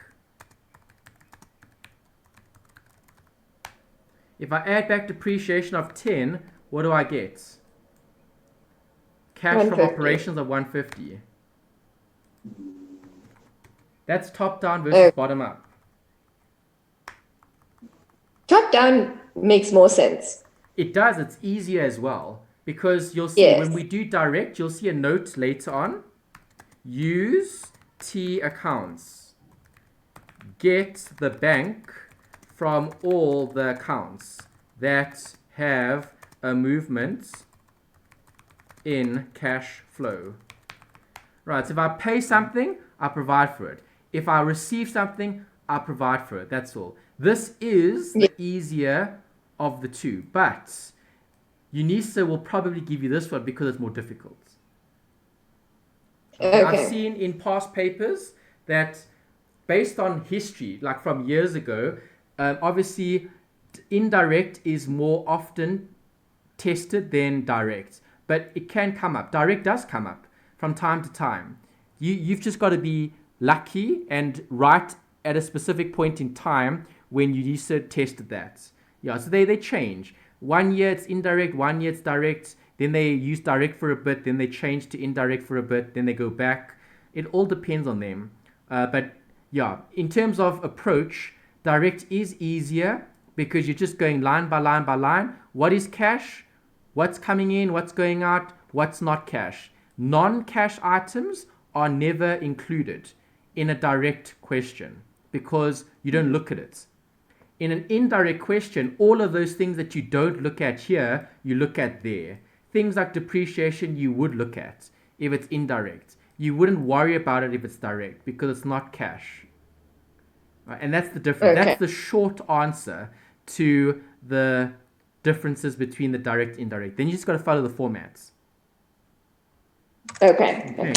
All right. Does that kind of make sense? Top down, bottom up?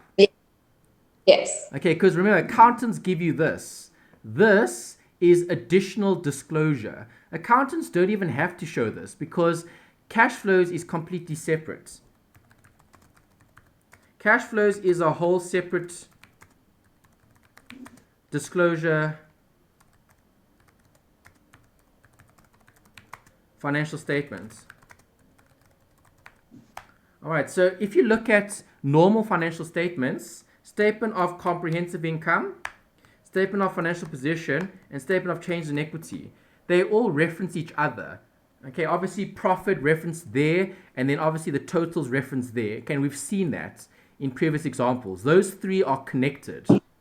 This one is standalone because it's not actually accounting. It's finance. It's money coming in, money going out. It's not profit. It's inflows versus outflows. It's surpluses versus deficits. That's the difference. That's why I tried to highlight that at the beginning of the notes to explain how important this is in terms of the business's ability to continue operating. Okay, but because this information is so valuable, it is part of the disclosure as part of IFRS. Okay, but discipline-wise, how can I say, focus-wise, the focus is actually different. Here you're thinking about money coming in and going out. Here you're thinking about income earned and expenses incurred.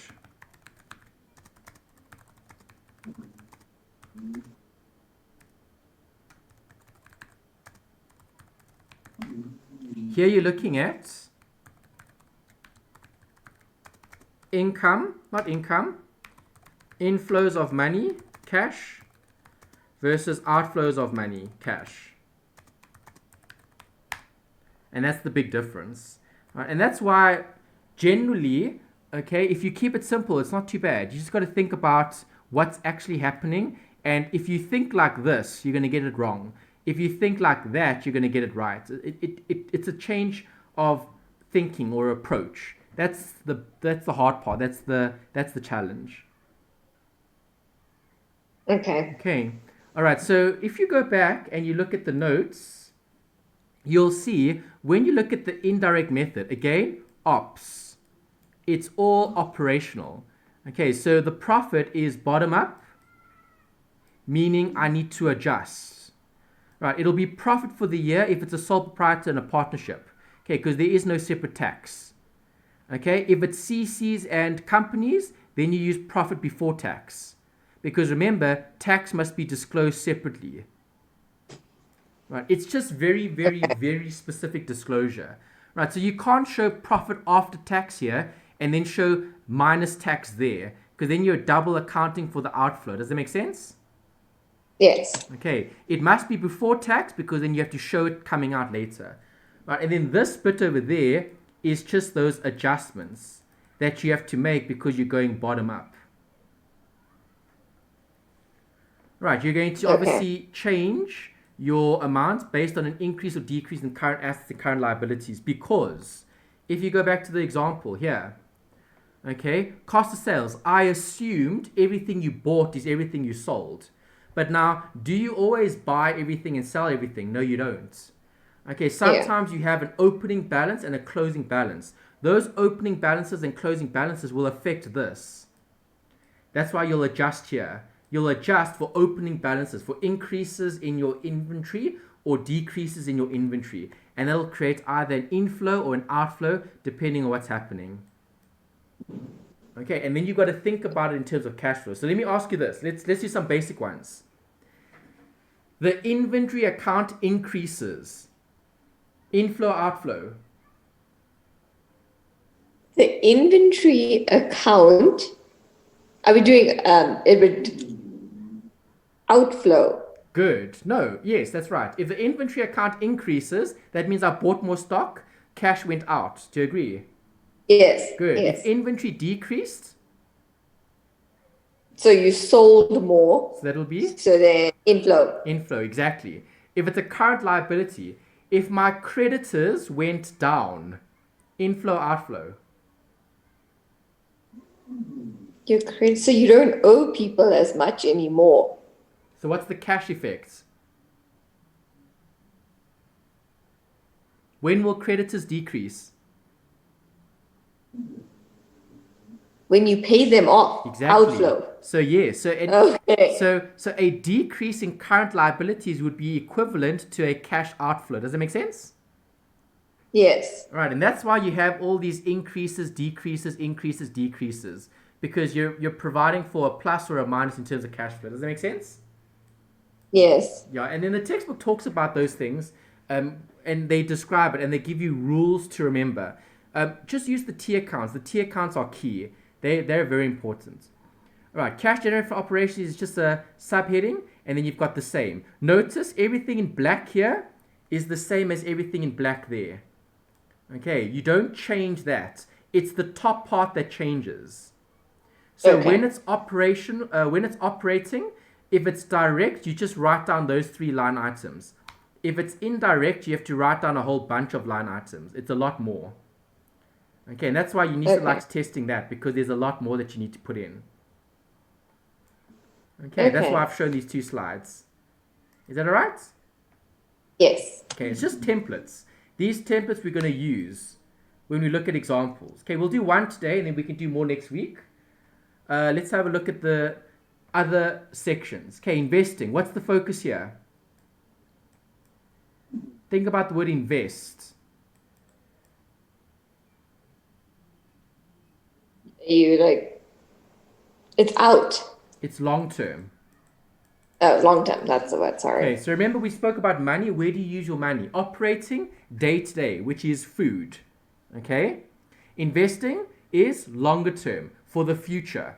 Buying a house, investing in different assets, that's investing. Does that make sense? Yes. Okay, so what will you see here? Long term everything. PPE, either buying it. If you're buying it, money's going out. If you're replacing it, money's going out. If you're buying more of it, money's going out. If you're selling it, asset disposal, money's coming in. If you're acquiring investments, money's going out. If you're receiving the maturity, in other words, the sale or the collection or the maturity of those investments, money's coming in. Right, so you're thinking about the money flow, the cash flow. You're not thinking about the accounting. Okay, forget about accounting in this chapter. You don't actually need it. Okay, you'll need it just to understand what's happening in terms of workings. But all you need to do is just think about cash flow as money coming in, money going out, and that's it. Okay. Okay, then you just need perspective in terms of what's investing and what's operating and what's financing. Okay, financing we said was debt or equity. Okay, where are you getting your capital from? Right, proceeds from capital contributions, inflow. Money's coming in. If I take out a loan, debenture, mortgage, whatever, money's coming in. If I pay off those liabilities, loans, debentures, mortgages, money's going out. If I pay back the investors, but only paying back their capital, the principal, not the dividends. Dividends is here. Ops. Dividends Yeah. received, dividends paid. Okay, they're distributions. Does it make sense? Yes. Okay, so you've got 3 sections: operating, financing, investing. They're all separate. And they're very, very specific. You'll never ever have cash flow in 2 separate sections. It's in the one or it's in the other. That's it. Okay. Okay. All right, these are non-cash items. This is a list that you need to know. Okay, because these non-cash items would be applicable when you have an indirect method question. Okay, because what is indirect method? Bottom up. If it's bottom up, I need to adjust for all of these things. All of these things are important for an indirect question. Not important for a direct question, unless you need to work out a balance. Okay, it's more applicable for the indirect. Okay. Okay, do you know all of these? Do you remember them? Income not yet received. What do we call that? Accrued income. Good. Income received in advance is income received in advance. Expenses not yet paid. Accrued expenses. Good. Prepaid expenses. Liability. Prepaid expenses. Sorry, what is that? Accrued expenses is a liability. Yeah, you could break it down into its elements, and then you could obviously draw up the T account. That's good. Okay, obviously you're going to be doing T accounts for all these things. Okay. Okay, revaluations, also non-cash items. If the building appreciates, okay, again, go back to the simple example. If the building appreciates, under other income, you'll have fair value adjustments. Okay, because the building went up by 1 million. Okay, what is the accountant going to show? Profit for the year, 140 plus 1 million. Do you agree? Because now you have other Yes. income. Does that make sense? Yes. Okay, the accountant is going to show 1 million and 400 and 1 million and 140. Okay, if it's direct, does that change the working and the answer anyway? No, it doesn't. Sales is sales, Yes. cost of sales is cost of sales. Fair value adjustment is non-cash, depreciation is non-cash. That's what it'll look like. Okay, if it's indirect, Yeah. it'll look like this. Profit for the year, 1 million and 140. Add back depreciation and You'd minus. less the fair value Reval- adjustment Yes. to get your 150. Does that make sense? Yes. All right, and this is why UNISA likes testing indirect, because you have to consider those changes. Okay, does it make sense? Yes. Yeah, and that's It pretty much, does. if you It can just- understand this is actually everything in terms of cash flow. And then you just need to I think work it's going carefully. to take a while. It does to take get a the while, hang. but as long as you understand the principle is key. Top down, bottom up, that's it. Accountants use their own system. You need to provide for the debits and credits from an accounting perspective, and then you need to think about cash flow. Okay, what did the accountant do, and what is the financial manager thinking? That's the hard part. Okay, because that's going to give you the cash flow effect. Okay, does it make sense? Yes. Okay, perfect. All right, so to go back to the notes, all of these line items, allowances, profit on sale of an asset, fair value adjustment, all of it is important for the indirect method. It could also apply to a direct method, but only if you're working out a bank amount, okay, where you have a T account.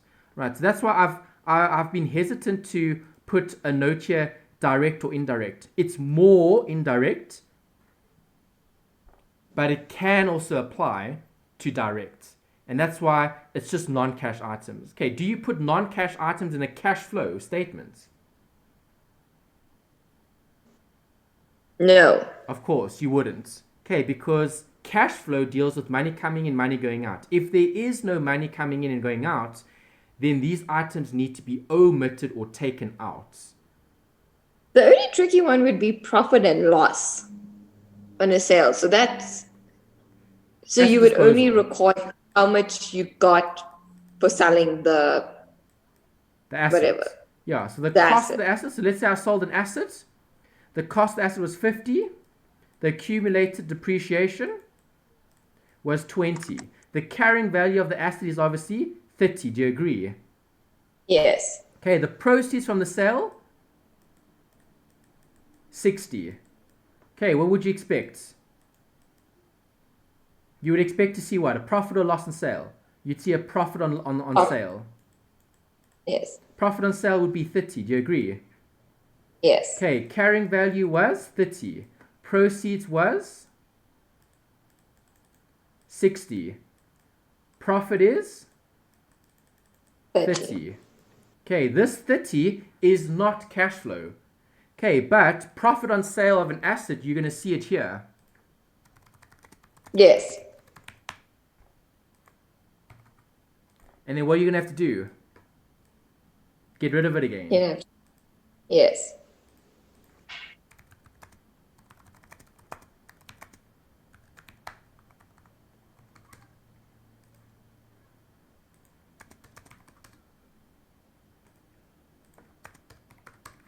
Okay, because you're going to have more shown as your profit, but not more cash. You're going to have more profit, but you're not going to have more cash. Does that make sense? Yes. Okay, and that's a very important concept to understand, because profitable companies don't always continue operating, because profitable companies can show a profit. Have a look at this. Would you be happy with 1 million 170 Rand as a profit. Yes. Would that look good? Yes. Yes. That looks good. But in actual fact, how much money do you actually have? 150 Rand. Yes. Right, so does it matter showing a profit of 1 million? No, it doesn't.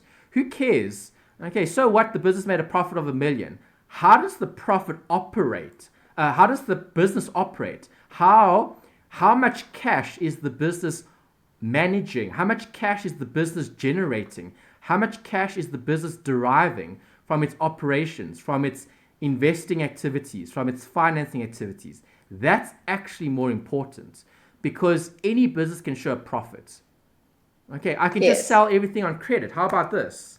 Let's add credit sales. Let's add another 10 million because everybody likes to buy and everybody likes to pay off later. So the business knows that and the business is going to add an extra 10 million here. Okay, so now we're not only showing 1 million, we're showing 11 million. Do you see that?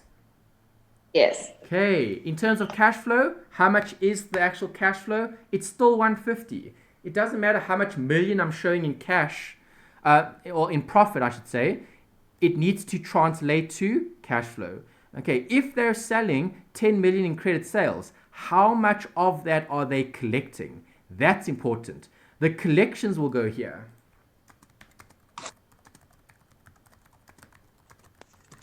Okay, that's why you need a T account to draw up the debtors to get the bank. Okay, if they receive nothing, it would stay the same. If they receive some of it, then it would change. Does that make sense? Yes. Okay, and that's pretty much it. The principles are key. So if you can just get the basic understanding this week in terms of principle, then you can always practice and start applying it. Then it will get better over time. Okay, this section gives you a few, let's say, formulas. Okay, if you go look at the textbook and the study guide, they talk about determining, okay, the income and expense items and adjusting for cash flow. Right, so if I have accrued income and I had accrued income from last year, so in other words, accrued income at the beginning of the year. Okay, is accrued income at the beginning of the year an inflow or an outflow for the current year? What do you think?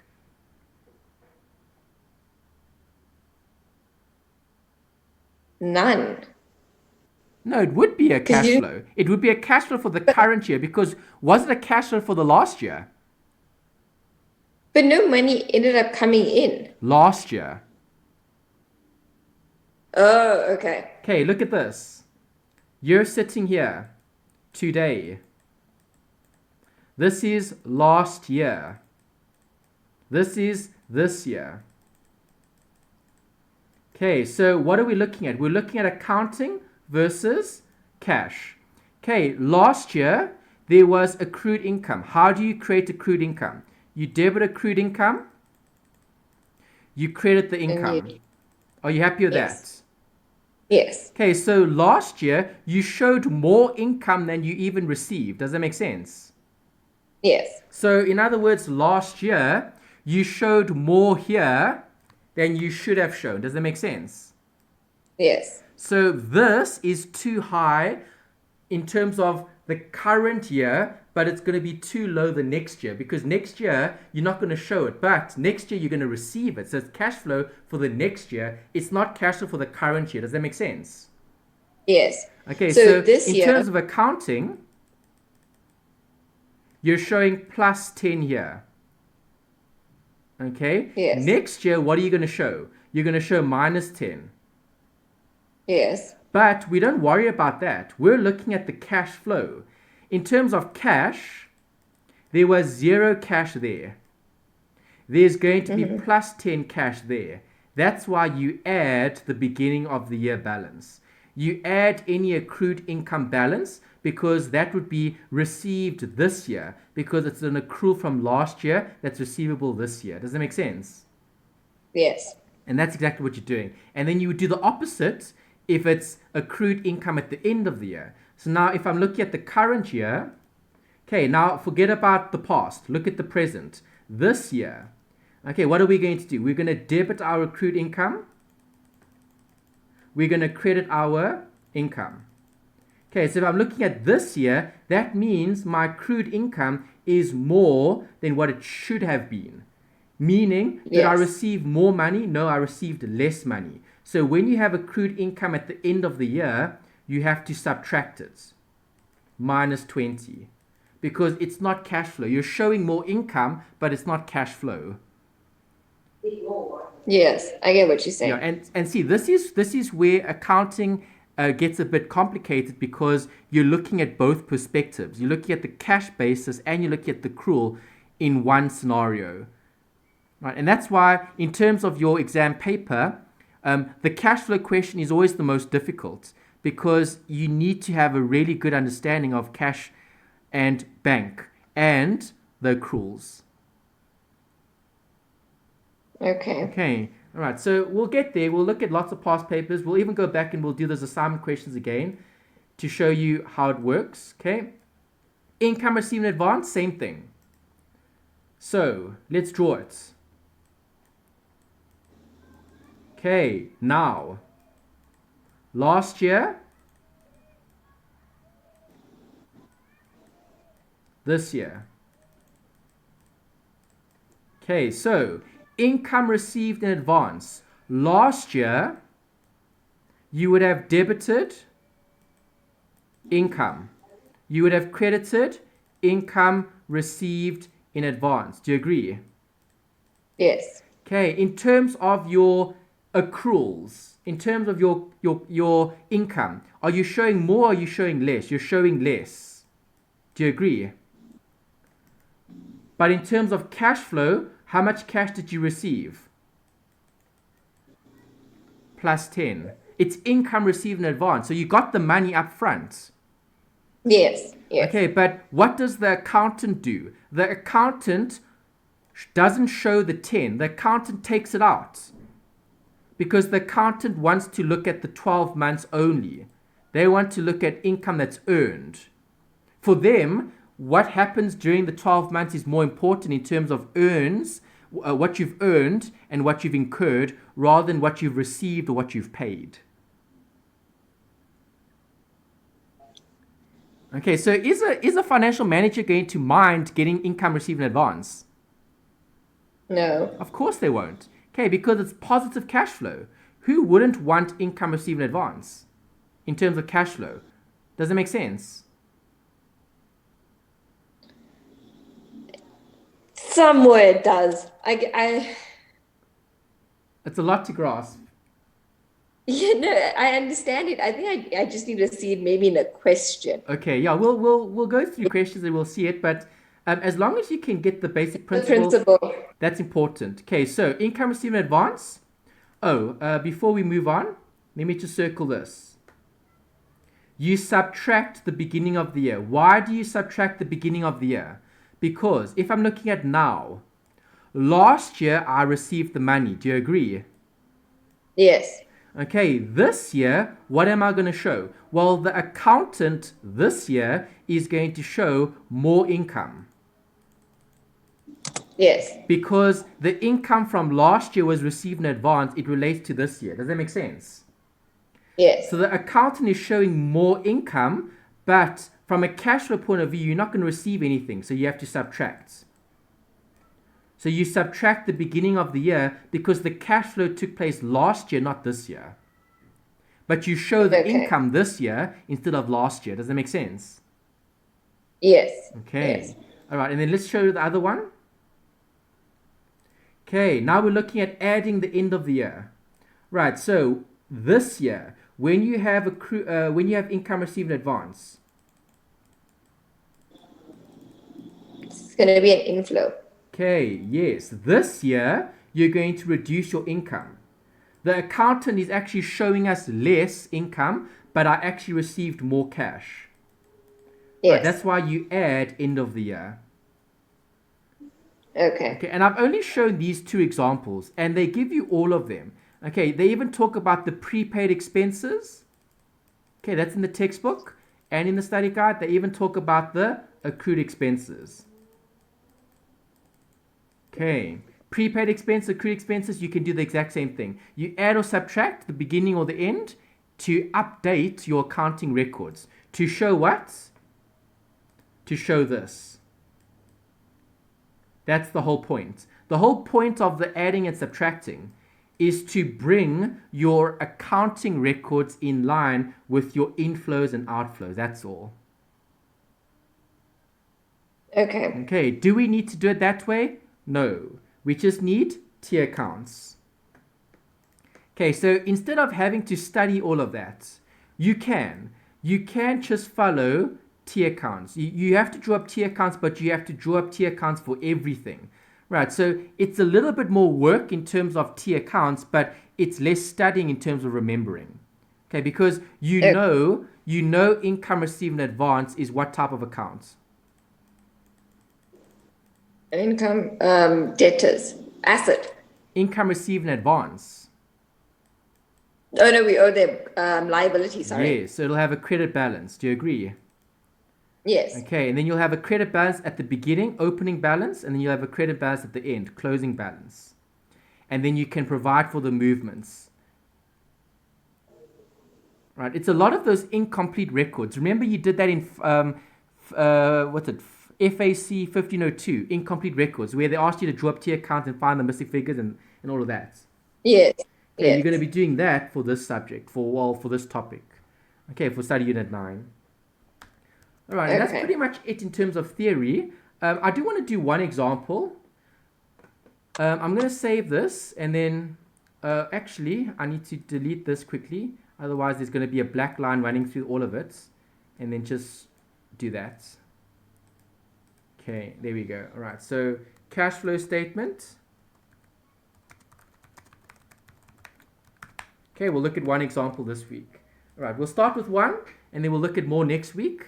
We'll look at all of them next week, and then we might even have time next week to even go back and look at that assignment 2, okay, to query some of those workings and to see if there were any errors or if we need to report something. Okay, but we'll go through it, we'll check it, we'll go through it in detail. All right, for now, I just want to obviously go through one example. Okay, but I think maybe you want a quick break just to recap. Maybe yeah, get some. It's very hot, so I think get some nice something cool to drink, and then we can start again later. Okay. Okay. What's the time? It's almost 20 past. 25 past, even half past is fine. Half an hour should be enough to get through one example. So half past, or you want to come back early? It's up to you. I don't mind. I think let's do 25 past. Okay, perfect. Okay. I'm going to leave it open. I'm just going to mute it, and then we can come back just now. Chapter 9. I see the textbook gives lots of references to the prescribed textbook. Obviously, when you have the time, just go through the theory, just to read through what the textbook provides you with, just in terms of understanding. You'll see when we do examples, it'll all come together because we're looking at one thing: cash flow, inflows, outflows. That's it. The textbook does look at those adjustments. Okay, we spoke about accrued income, income received advance, that type of thing. Yes. Format is very important. You'll have direct or indirect for operating. That's it. Only for operating. The other two are very simple and straightforward. It's literally a heading and a total, and then line items in between. Okay, there's the note about non-cash items. You obviously need to take them out because non-cash items can't go in a cash flow statement. They've even listed a few of them there. That's good. Okay, this is just looking at preparing and providing for the accrual basis. We just spoke about the difference between cash and accrual. Obviously, accrual is the accounting system for identifying income and expenses. When you're looking at cash flow, you're actually bringing in the cash basis and you're removing the accruals. Okay, they've given you some workings and examples here to refer to and have a look at. Okay, cash generated from operations we spoke about. Same for both the indirect and direct, but the workings are different. All right, so when you have direct, it's just 2 line items: cash received, cash paid. When it's indirect, then you've got profit for the year, bottom up, and then adjust. Okay, there's the note about investing, and then they describe what goes under that. long-term assets, buying assets, selling assets, that type of thing. And then in financing, obviously raising capital, okay, debt and equity, taking out loans, paying back loans, that sort of thing. Okay, they've kind of summarized some of it here, which is good.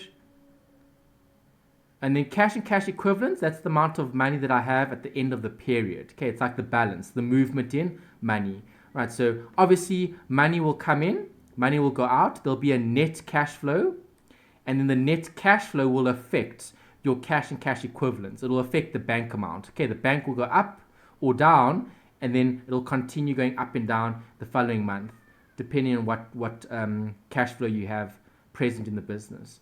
Right, there's always notes. Okay, notes can always be used for doing workings. And then you've got your first example. There we go. Okay, let's look at one. We'll look at more next week.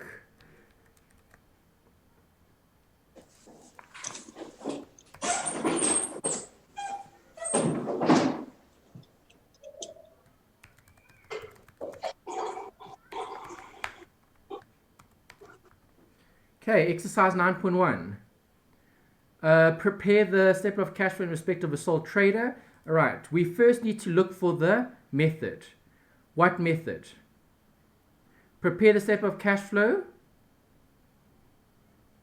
There, indirect method. Do you see it? Okay, so they're starting difficult. Indirect. Right, so when I do an indirect method question, do I have my notes still open? No, I think I closed them. It's fine, I'll write it up. Profit for the year. Okay, adjustments.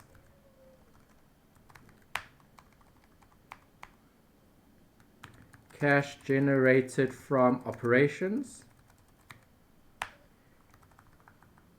That's a subheading. Then you'll have different line items, and then you'll have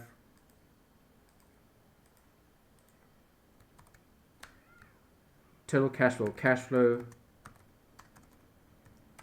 from operating activities. Okay, there's a heading here as well. Actually, it's actually the same heading.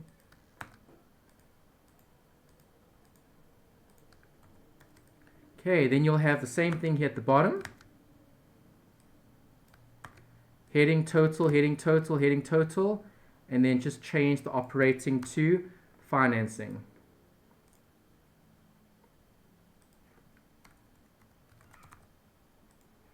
Let's do investing first. I think investing they will show first. And then you'll have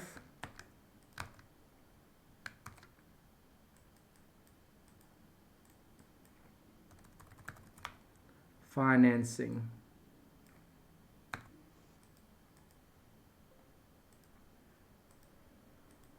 Ah, it didn't change. Try it again. Ooh, maybe that's because I've highlighted something. Okay, let's do it again. Right, and that's it. That's literally it.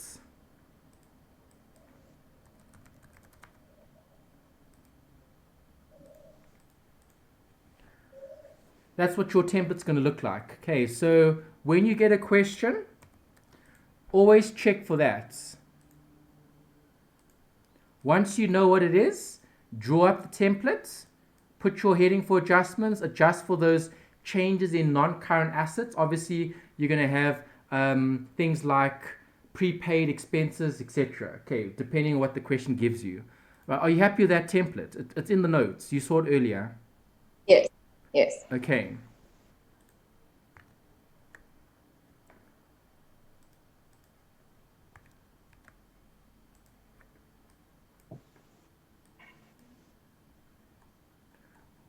Up. There. All right. Extracted information from the statement of financial position as at 28th Feb. Right. Here's a tip. When doing cash flow questions, start with the additional information. Right, the only reason why you're doing that is because these balances here, you are probably going to have to maybe consider changes in the actual amounts, perhaps, and then you'd have to maybe do working. So only for a question like this, normally when you did something like let me think, closed corporations and you had to disclose profit and loss and that type of thing, you always looked at these balances and then you put them in the question. Remember that? Yes. Okay, for this one, you should actually start here and then go backwards. In other words, start at the dish information, read through all of it, process all of it, and then at the end, check the balances here to then wrap up. Okay, so point number 1. What is this looking at? You tell me. The profit. Good. Okay, profit for the year, how much? 26,000. 26,000. Already been closed off to the capital accounts of L. There are no items pertaining to other comprehensive income. Right, so they're telling us that this is the final profit. Okay. Okay. No PPE was sold or scrapped during the year ended. So that means no investing activities. Because if PPE was scrapped, there would have been an inflow. Do you agree? Scrapped or sold? Yeah. I would have got money. They tell us that equipment with a cost price was of 7 was purchased on credit during the year. Is that inflow, outflow? Outflow. No, there's no money. Where's the money? But but wouldn't it be inflow because basically you're kind of getting money? No, there's no money. I'm not getting money. I'm getting equipment. Okay. I'm getting equipment without having to pay money. Okay. All right, so when you see something like this, you need to draw up a T account. Because you have creditors.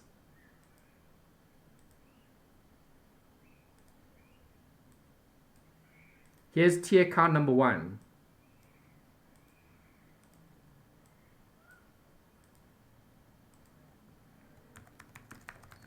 Okay, what did I buy on credit? Equipment. Where do you put that? Credit side. Yes. Obviously a balance we'll see later on. Debit equipment, credit creditors. This is where all your basics come into it, basically. Okay, it's literally reproducing all these different accounts, okay, from the information that they've given you. All right, and obviously searching for bank. This is what I want. I want the bank. Okay, because you obviously pay your creditors. All right, next, the amount is included in the trade payables. Okay, obviously it would have been included because it was on credit. So you'd have to record it somewhere. If it wasn't, then you'd have to provide for that T account. Okay, but generally they put it all into one account. By the end of the year, no payments in respect of the equipment were made. Okay, so did you pay any equipment? No. No. But obviously creditor still needs to be considered. Assume that the amount of this purchase is significant. All the other additions to property, plant, and equipment were obtained from third parties and paid for in cash. Do I need that? Yes. Yes. So they're telling me that all the other PPE, okay, other PPE is an asset. So you'll have a balance here.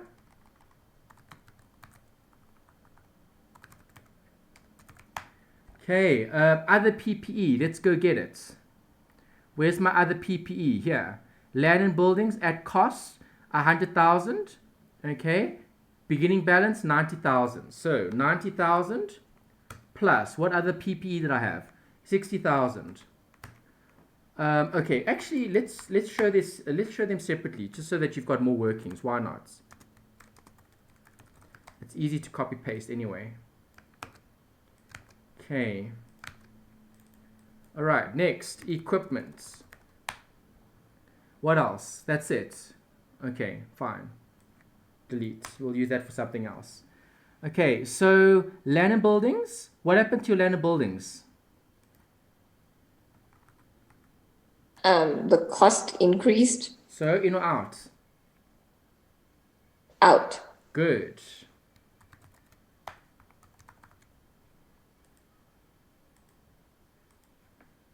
How much? 10. Happy with that? Yes. Okay, do you see how I recreated that T account? Yes. That was very easy, but you can get more difficult T accounts. Right, operating, financing, or investing? Operating, Operating, day-to-day running of the business. but you're not financing. I'm not taking out Oh, money. yes. Would it be financing because it's equity in a way? No, what did you do? You bought a building. Yes. Is that a long-term asset? Yes. So, Investing? yes. Okay. Purchase of a building or land and buildings. Inflow, outflow? Outflow. Minus 10. Does it make sense? Yes. Okay, so if you're looking at the actual account, the bank tells you it's an outflow because you're debiting the buildings, you're crediting the bank. It's an outflow, you're purchasing. It's investing because investing is long-term assets.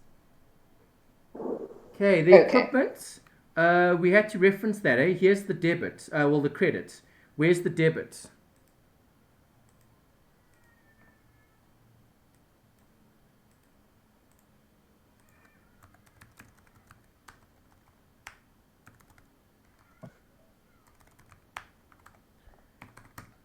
What is it? It was 10, eh? 7. 7. Okay. And our balance was 60. Opening balance. Yes. Closing balance. 72. Okay, which side's bigger? That side. Okay, so did you buy equipment? Yes, you did. How much did you buy?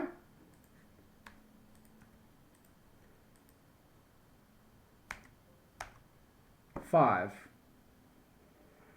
Happy with that? Yes. Okay, there's the bank. That's how much I bought. Operating, financing, or investing? Financing? Ooh, is equipment a long-term asset? Can be. It is. Not can be, it is. Okay. Yes. Okay, equipment is a Also long-term investing. asset. So, Investing. purchase of equipment. Inflow, outflow. Outflow. Correct.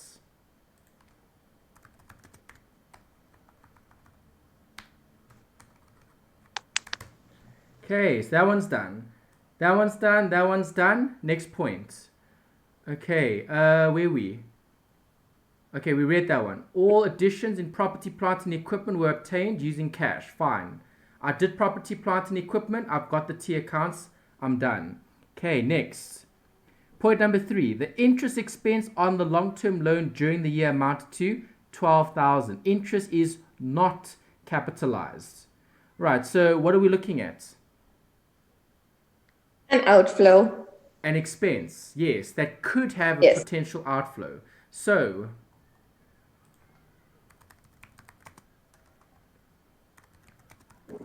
okay, when you have interest expense, remember interest expense is closed off to profit and loss. Do you agree? Yes. Okay, when you close off expenses to profit and loss, you would debit the profit and loss, you would credit the expense.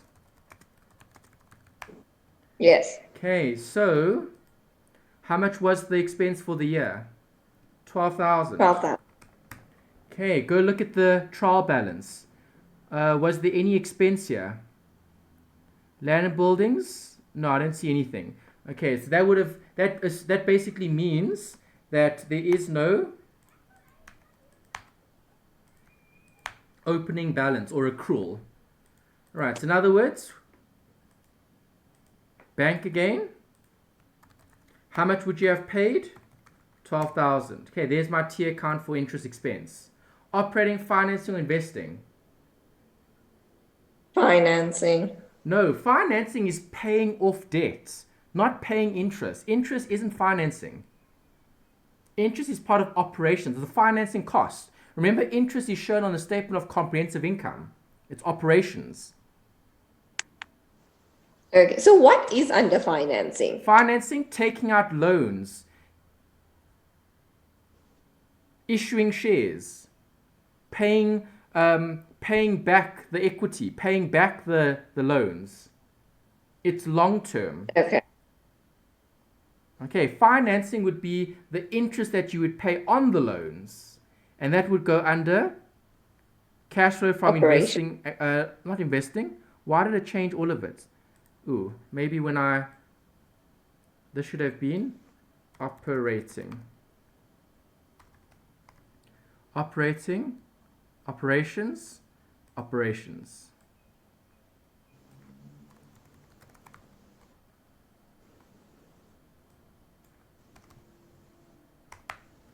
Okay, investing, financing, yeah.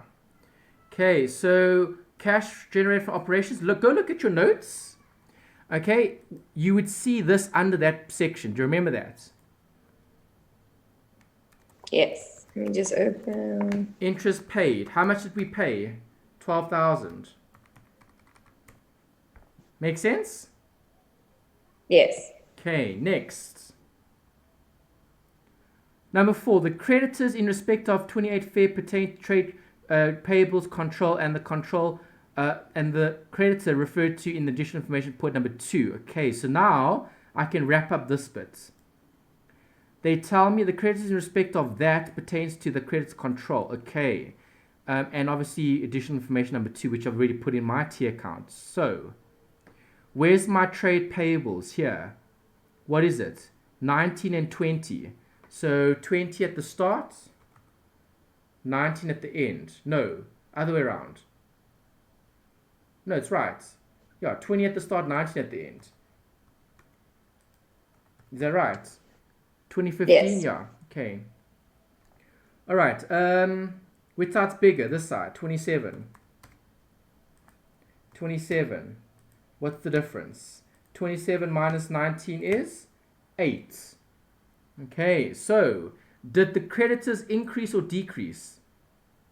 The creditors decreased. Payment or receipt? Payment. Payment. Good. So it's an adjustment. Okay, under adjustment, you're going to have decrease in creditors. Decrease in creditors equals minus. It's a payment, 8,000 actually. Okay, makes sense. Yes. Okay, we've got the T account. Next. Okay, cash withdrawals closed off against the capital account. Right, if it's closed off the capital account, is this long term or short term? What do you think?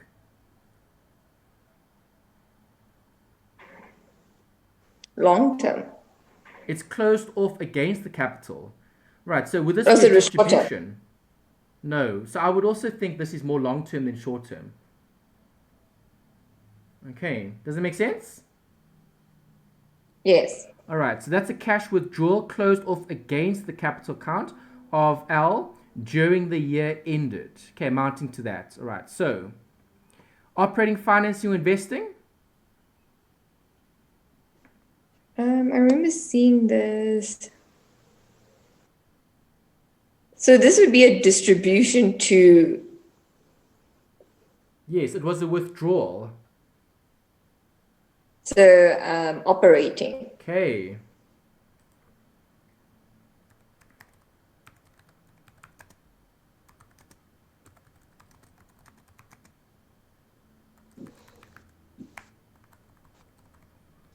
All right, how much they take? 10,200. Make sense? Yes. Okay, capital contributions of L are made in cash. All right, so you can draw that account up if you want to. Not necessary though, but while we're doing some of these, why not? I could have even have shown it for the other one even. Ooh, here. So the cash withdrawals, you could have shown it as well as part of capital. Okay, what is the capital? Ooh, here. Capital.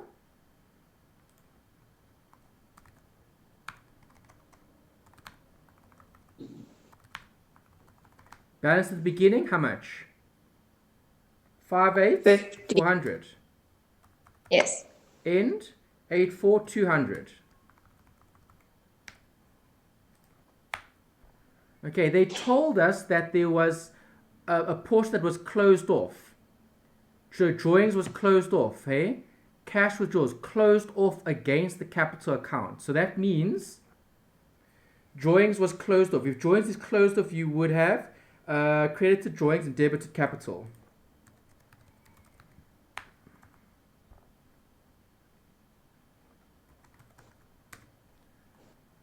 Okay, what else do we have here? We need the profit. What's the profit? 26,000. 26, yes. Okay, so the profit's going to increase the capital.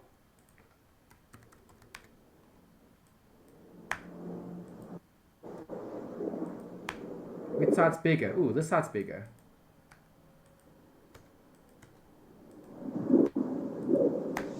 Alright, so how much contribution did they make? Find bank. Okay, 10,000 was the additional capital contribution. Do you see that? Yes. Okay, operating, financing, or investing? Financing. Yes. Why? It's a contribution. Good. Okay, so this amount, there's the T account, there's the working. Financing, just write it in. So proceeds from the additional capital contribution by the owner equals positive or negative? Positive, 10,000. Happy with that? Yes. Okay.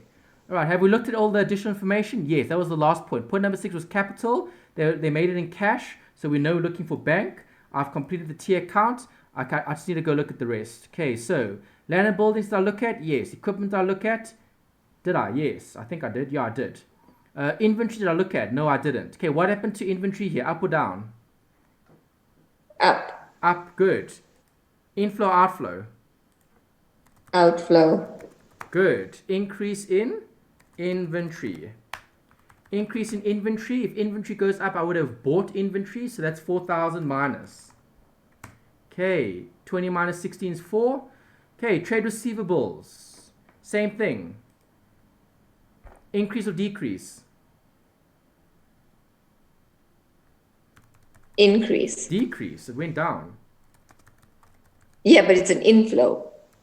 Okay, that's the correct answer. Okay, it's an increase, so it's an it's an outflow. No, it's a decrease, so It's an inflow. inflow. Yes. That's right. Okay, I agree with that. All right, how much is it? 2,000. Is it 2? Yeah, 19 minus 17. Okay, agree. Okay, there. Bank is the net cash flow. So at the bottom, cash and cash equivalents. Beginning of the year, net cash flow, cash and cash equivalents at the end of the year. Okay, this is the summary at the end of the cash flow statement.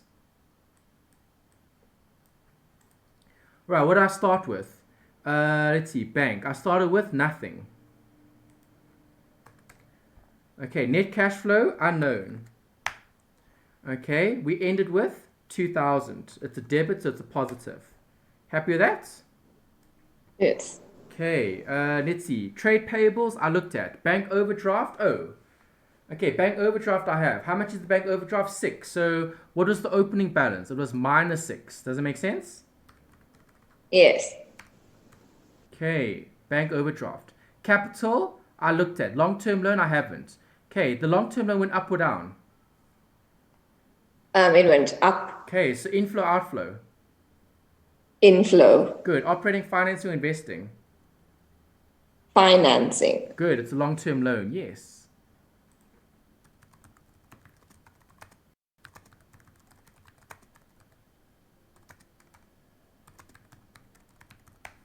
Okay, how much did I get? The loan was 75. It's now 80. I got plus 5,000. Accumulated depreciation. Depreciation is a non-cash item. Do I need it here? Yes, because I'm looking at the indirect method. So I do need to provide for depreciation. Okay, fine. Another account. Okay, accumulated depreciation.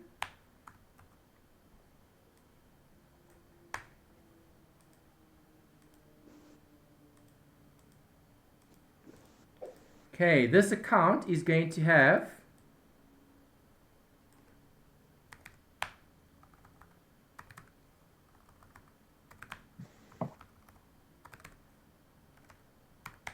a balance. What did they start with? 9/8. What did they end with? 12. So the incomplete record would have a depreciation line item here, which is non-cash.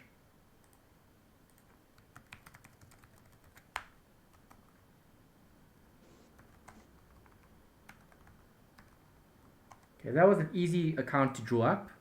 It's just the difference basically. All right, so 2200 is going to go where? Operating, finance, or investing? Operating. Operating, correct. Okay, so operating.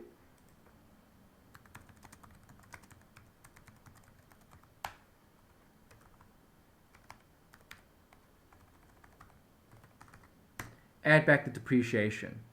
Makes sense? Yes. Okay. Let's see. What else do I have? Do I have everything? I looked at everything. Yes. Okay, great. So let's balance it off and see if it balances. Profit for the year. 26. Adjustments. Let's sum up. Okay, there's the total. So cash generated for operations would be this and that. Okay, and then sum up that. Okay, so I've got -4 there. From investing, I've got -15 there. And from financing, I've got that. Okay, so net cash flow equals operating plus financing plus investing, all three together. Okay, let's double check and let's see if this works out. Okay, so where's my operating? Here. Plus, where's my financing? Investing is there, plus financing is there. Enter. I got -4. Does -4 work? -4, cash and cash equivalents. It's not going to work because -6 -4 is -10. I've left something out. Let me go back and see here. Profit I've got. Oh, the profit. The profit. The profit I didn't adjust. Okay, what adjustments do I have for the profit? Let's see. There were no items pertaining to other comprehensive income. Let's see. Okay, point number 1. There's no profit or loss on the sale. We didn't sell anything. You just acquired inventory, equipment. Number 3, interest expense here. Okay, the interest expense was not capitalized. So if it wasn't capitalized, it would have been taken out of the profit. That's an adjustment. Right, so you're going to have to add back the interest. Does that make sense? Because the interest would have been subtracted. Can you say that again? The interest would have been subtracted from the profit for the year. Yes. Let me show it to you here. Other expense, interest on loans. Okay, the interest on loan would have been subtracted from the other expenses. Does that make sense? Yes. So you would have already subtracted for the profit for the year. Does that make sense? Yes. Okay, so if I'm showing it here as interest paid, I have to take it out of the profit for the year. So I need to show a plus 12,000 here. Okay, so plus 12,000 there.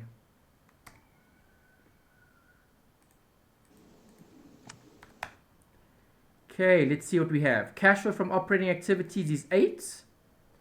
Investing stays the same. Financing stays the same. Net cash flow is 8. 8 minus 6 is 2. It does balance. That's good. Okay, so net cash flow is correct.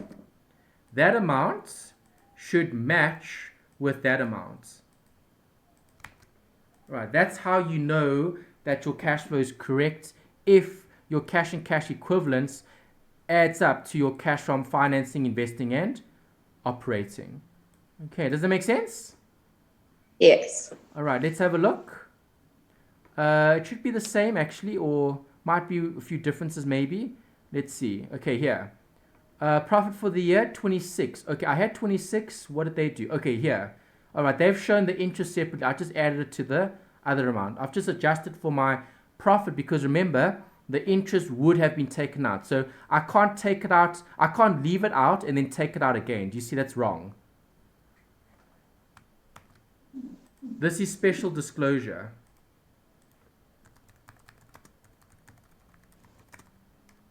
For cash flows. Does that make sense? Yes. Okay, so because you're showing the interest separate, you cannot leave it in there because then you're subtracting it twice. Because the 26 means I've already taken out the interest. I have to add it back so I can take it out there. I can disclose it to my user. Okay. Okay, that's what I had not done correctly initially, and that's why I had to check it because the balance didn't work out. If the balance works out, then I know it's probably right. Okay, what else do I have here? Let's see. Okay, depreciation, I've got that. Inventory, I've got that. Receivables, 2, I've got that. Payables, 8, I've got that. What's the total? Okay, the total might be a bit different. No, it should be the same actually because I did add the 12, yeah. So 30,200. And then minus the drawings, minus the interest paid. Okay, I had distribution, I think, or withdrawal, same thing. Okay, withdrawal of the cash from the business. That was what they told us in the question. Okay, 8 was correct. And then the last two, 15, I had 15, yes. And then financing had 15, yeah, 15. And then, okay, they've just shown it differently. They have got the net there, and then they've got the cash beginning and end. Okay, so slight variation in terms of format, but it's still the same thing. Summary. Okay, happy with the first one? Yes. All right, we'll do more next week. How many are there? Okay, there's 9.2. We'll do 9.2. 9.3. Okay, 9.3. Maybe if you want to try do one of them, but do one of the indirect, the one that. So I did one with you now. There's 9.4. There looks like a lot here. Okay, there's 4. So maybe if you can do 1, and then I can do 2 next week. I can maybe do more, but I'm worried we might run out of time, and then we've got to delay till the next week. So let's see if you've got another indirect here. What is number 2? Is 2 indirect or direct? Where's 2? Here's 2. 2 wanted direct. Okay, don't do 2 because 2 is different. Okay, you'll see 2 requires a lot more tier counts. 3 is 3 direct or indirect? Okay, but 3 is looking at CCs. It's the same thing. Whether it's a CC, a partnership, or a company, it makes the difference. You're still going to look at those sections. 3 is also direct. Also direct. So you can't do that on either because it'll be different.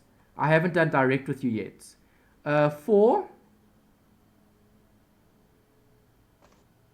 Yes, 4 is an indirect question. Do you see that? Indirect method. Yes. Okay, and 4 looks actually quite short because you've only got 5 additional information points and then you've got different line items. Notice here they've given you depreciation. So you're not going to work it out. You're just going to include it in the actual question. Does that make sense? Okay. Yes. Okay, so if they give you amounts, you reference those amounts. You don't have to calculate those amounts because those amounts were already calculated. only the additional information points might change the answer if they talk about depreciation here. If they don't, the depreciation is the right depreciation, and then you would just add it.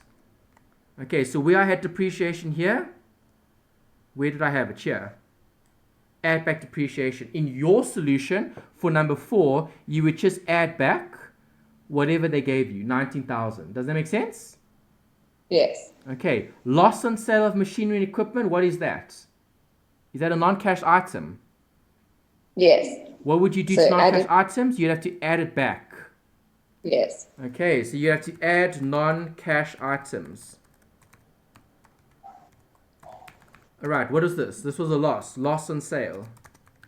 Okay, obviously it's 0 here, but if I had it, I would put an amount in. For number 4, you do have it, you'd have to put that amount in. Does that make sense? Yes. Okay, so adjustments are only provided for those changes in those balances. That's what you're looking at. Okay. All right, so 4 is another indirect question. Try it, see how far you can get, and see if it makes sense. I've done one with you. I've done this one. This one had a few more adjustments, so it might have been the more difficult one. I don't know. Okay, but you can try do this one and see if you can get the same answer as what they've given you. Right, there's only 5 adjustments here. It looks a bit shorter actually. And they've given you line items. They've told you what the distribution is. Okay, you can see here the distribution is how much? 37,500. Is that all right? Yes. Yes. Okay, so try it, see how it goes. Just remember, you need to draw up T accounts if you need to. Okay, did they have it? I don't think they had any T accounts here. I don't even check the workings. I just looked at the solution. Where's the workings for number 1? Okay, they did have a working, but only for some, not for all. Okay, there's the answer. Okay, let's look at the workings.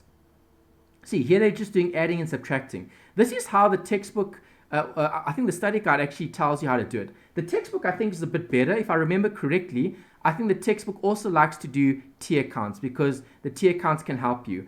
Here they just added and subtracted, add and subtracted, add and subtract. See here, add and subtract. Okay, here, this adding and subtracting is looking at my T account for, what is it, capital, here. There's it. Okay, there's my working. That's their working. So you've got 2 options. If you like how they've done it, do it their way. If you like how I've done it, do it my way. It makes no difference. As long as you all get to the same answer. Increase in capital was 10,000. Increase in capital, bank 10,000. Okay, do you see the difference? Yes. Okay, but at least you have additional workings. I'm always going to do T accounts. I like T accounts because you can work out things using those debits and credits. To me, it's easier. To you, you can decide which option works better. Okay, I don't like this because sometimes if they throw something else into it, then you need to think, do I have to add or do I have to subtract? It can become problematic. Unless you've studied the adding and subtracting, you might make a mistake. Here, I can't make a mistake because I know capital has to have a credit balance. I know bank will be debited. I know capital will be credited because I know that's what a contribution looks like. So I'm looking for the bank account. Okay, that's what I try to convey in the notes.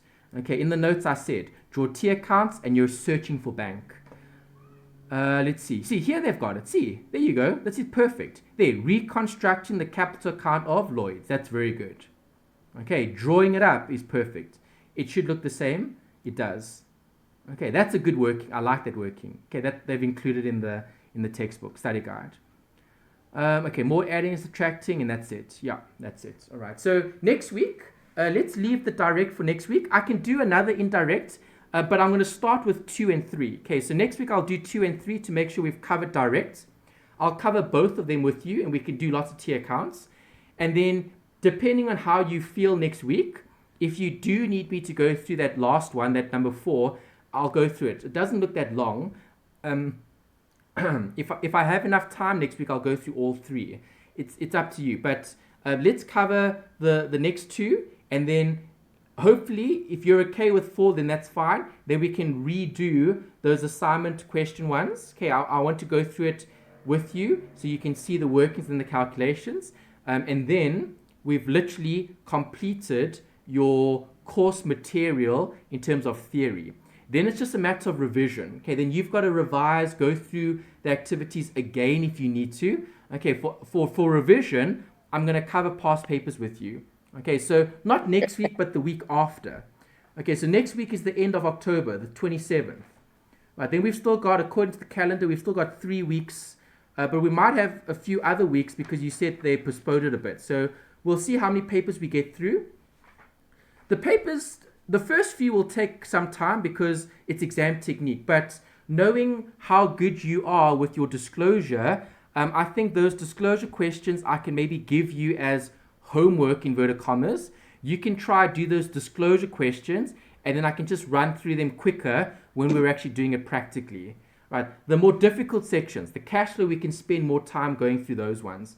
Right, so next week, I'll take an exam paper, okay, the most recent one that you've got, and then we'll say, okay, for next week, Cheryl, do question 1, 2, 3, or whichever ones. Okay, those are the ones that are easier that I know you can probably do, and then some of them we can do together. If you have time and you can do the whole paper, even better. But it's up to you. Okay, you can decide how much you want to do ahead of time. Generally, the first few papers, I kind of do all of it, and then you're just looking at how I'm doing it, and then you can probably do it again later on if you want to. But we'll see what works. Okay, knowing you, I think your preparation is very good. So if I do give you 1 or 2 questions, maybe like a partnership question or a disclosure question for CC, I think you could probably handle it. But we'll decide next week. Before we wrap up, I'll give you a few questions from one of the past papers to prepare for the following week. So then when we do go through it, you can just mark your attempt. And that's the approach. Okay, week on week on week, practice, practice, practice. Every week, if you're doing questions and then you're checking it with the solutions, then you'll get it right. Okay, today, I'll actually send you the question bank. Okay, so I'll send you older past papers with solutions, and then you've got a set of questions. And then those you need to do in your own time. Okay, I'm not going to go through any of those because I've gone through them before. I'm going to go through new ones with you so that we can discuss it, we can revise, and we can go through those questions. Those older ones you can do in your own time. You can mark it, you can check it. If you have any problems and you want me to go through specific questions that you are unsure about or not so happy with, and then we can do that later on. Okay, but let's focus on newer papers because obviously they've changed a few things. If you do look at those older papers, you will see things like ratio calculations. You will see other things that UNISA has tested previously, but they've obviously taken it out of the current module. Okay. Sound good? Okay. Yes. Okay, perfect. All right, so for next week, just try that one, 9.4. Don't worry about any of the others. Okay, I'll wrap up cash flows with you next week, and then all the content is done. And then we can just focus on practice, practice, practice to make sure you're ready for that exam. And that's the approach you're going to take. You're not going to be studying too much. With a subject like this, it's just practical. If you just keep doing lots of past papers, you'll be fine. You don't even have to study that last week. You just need to go into that exam and just write the exam because you've done so much practicing. Okay,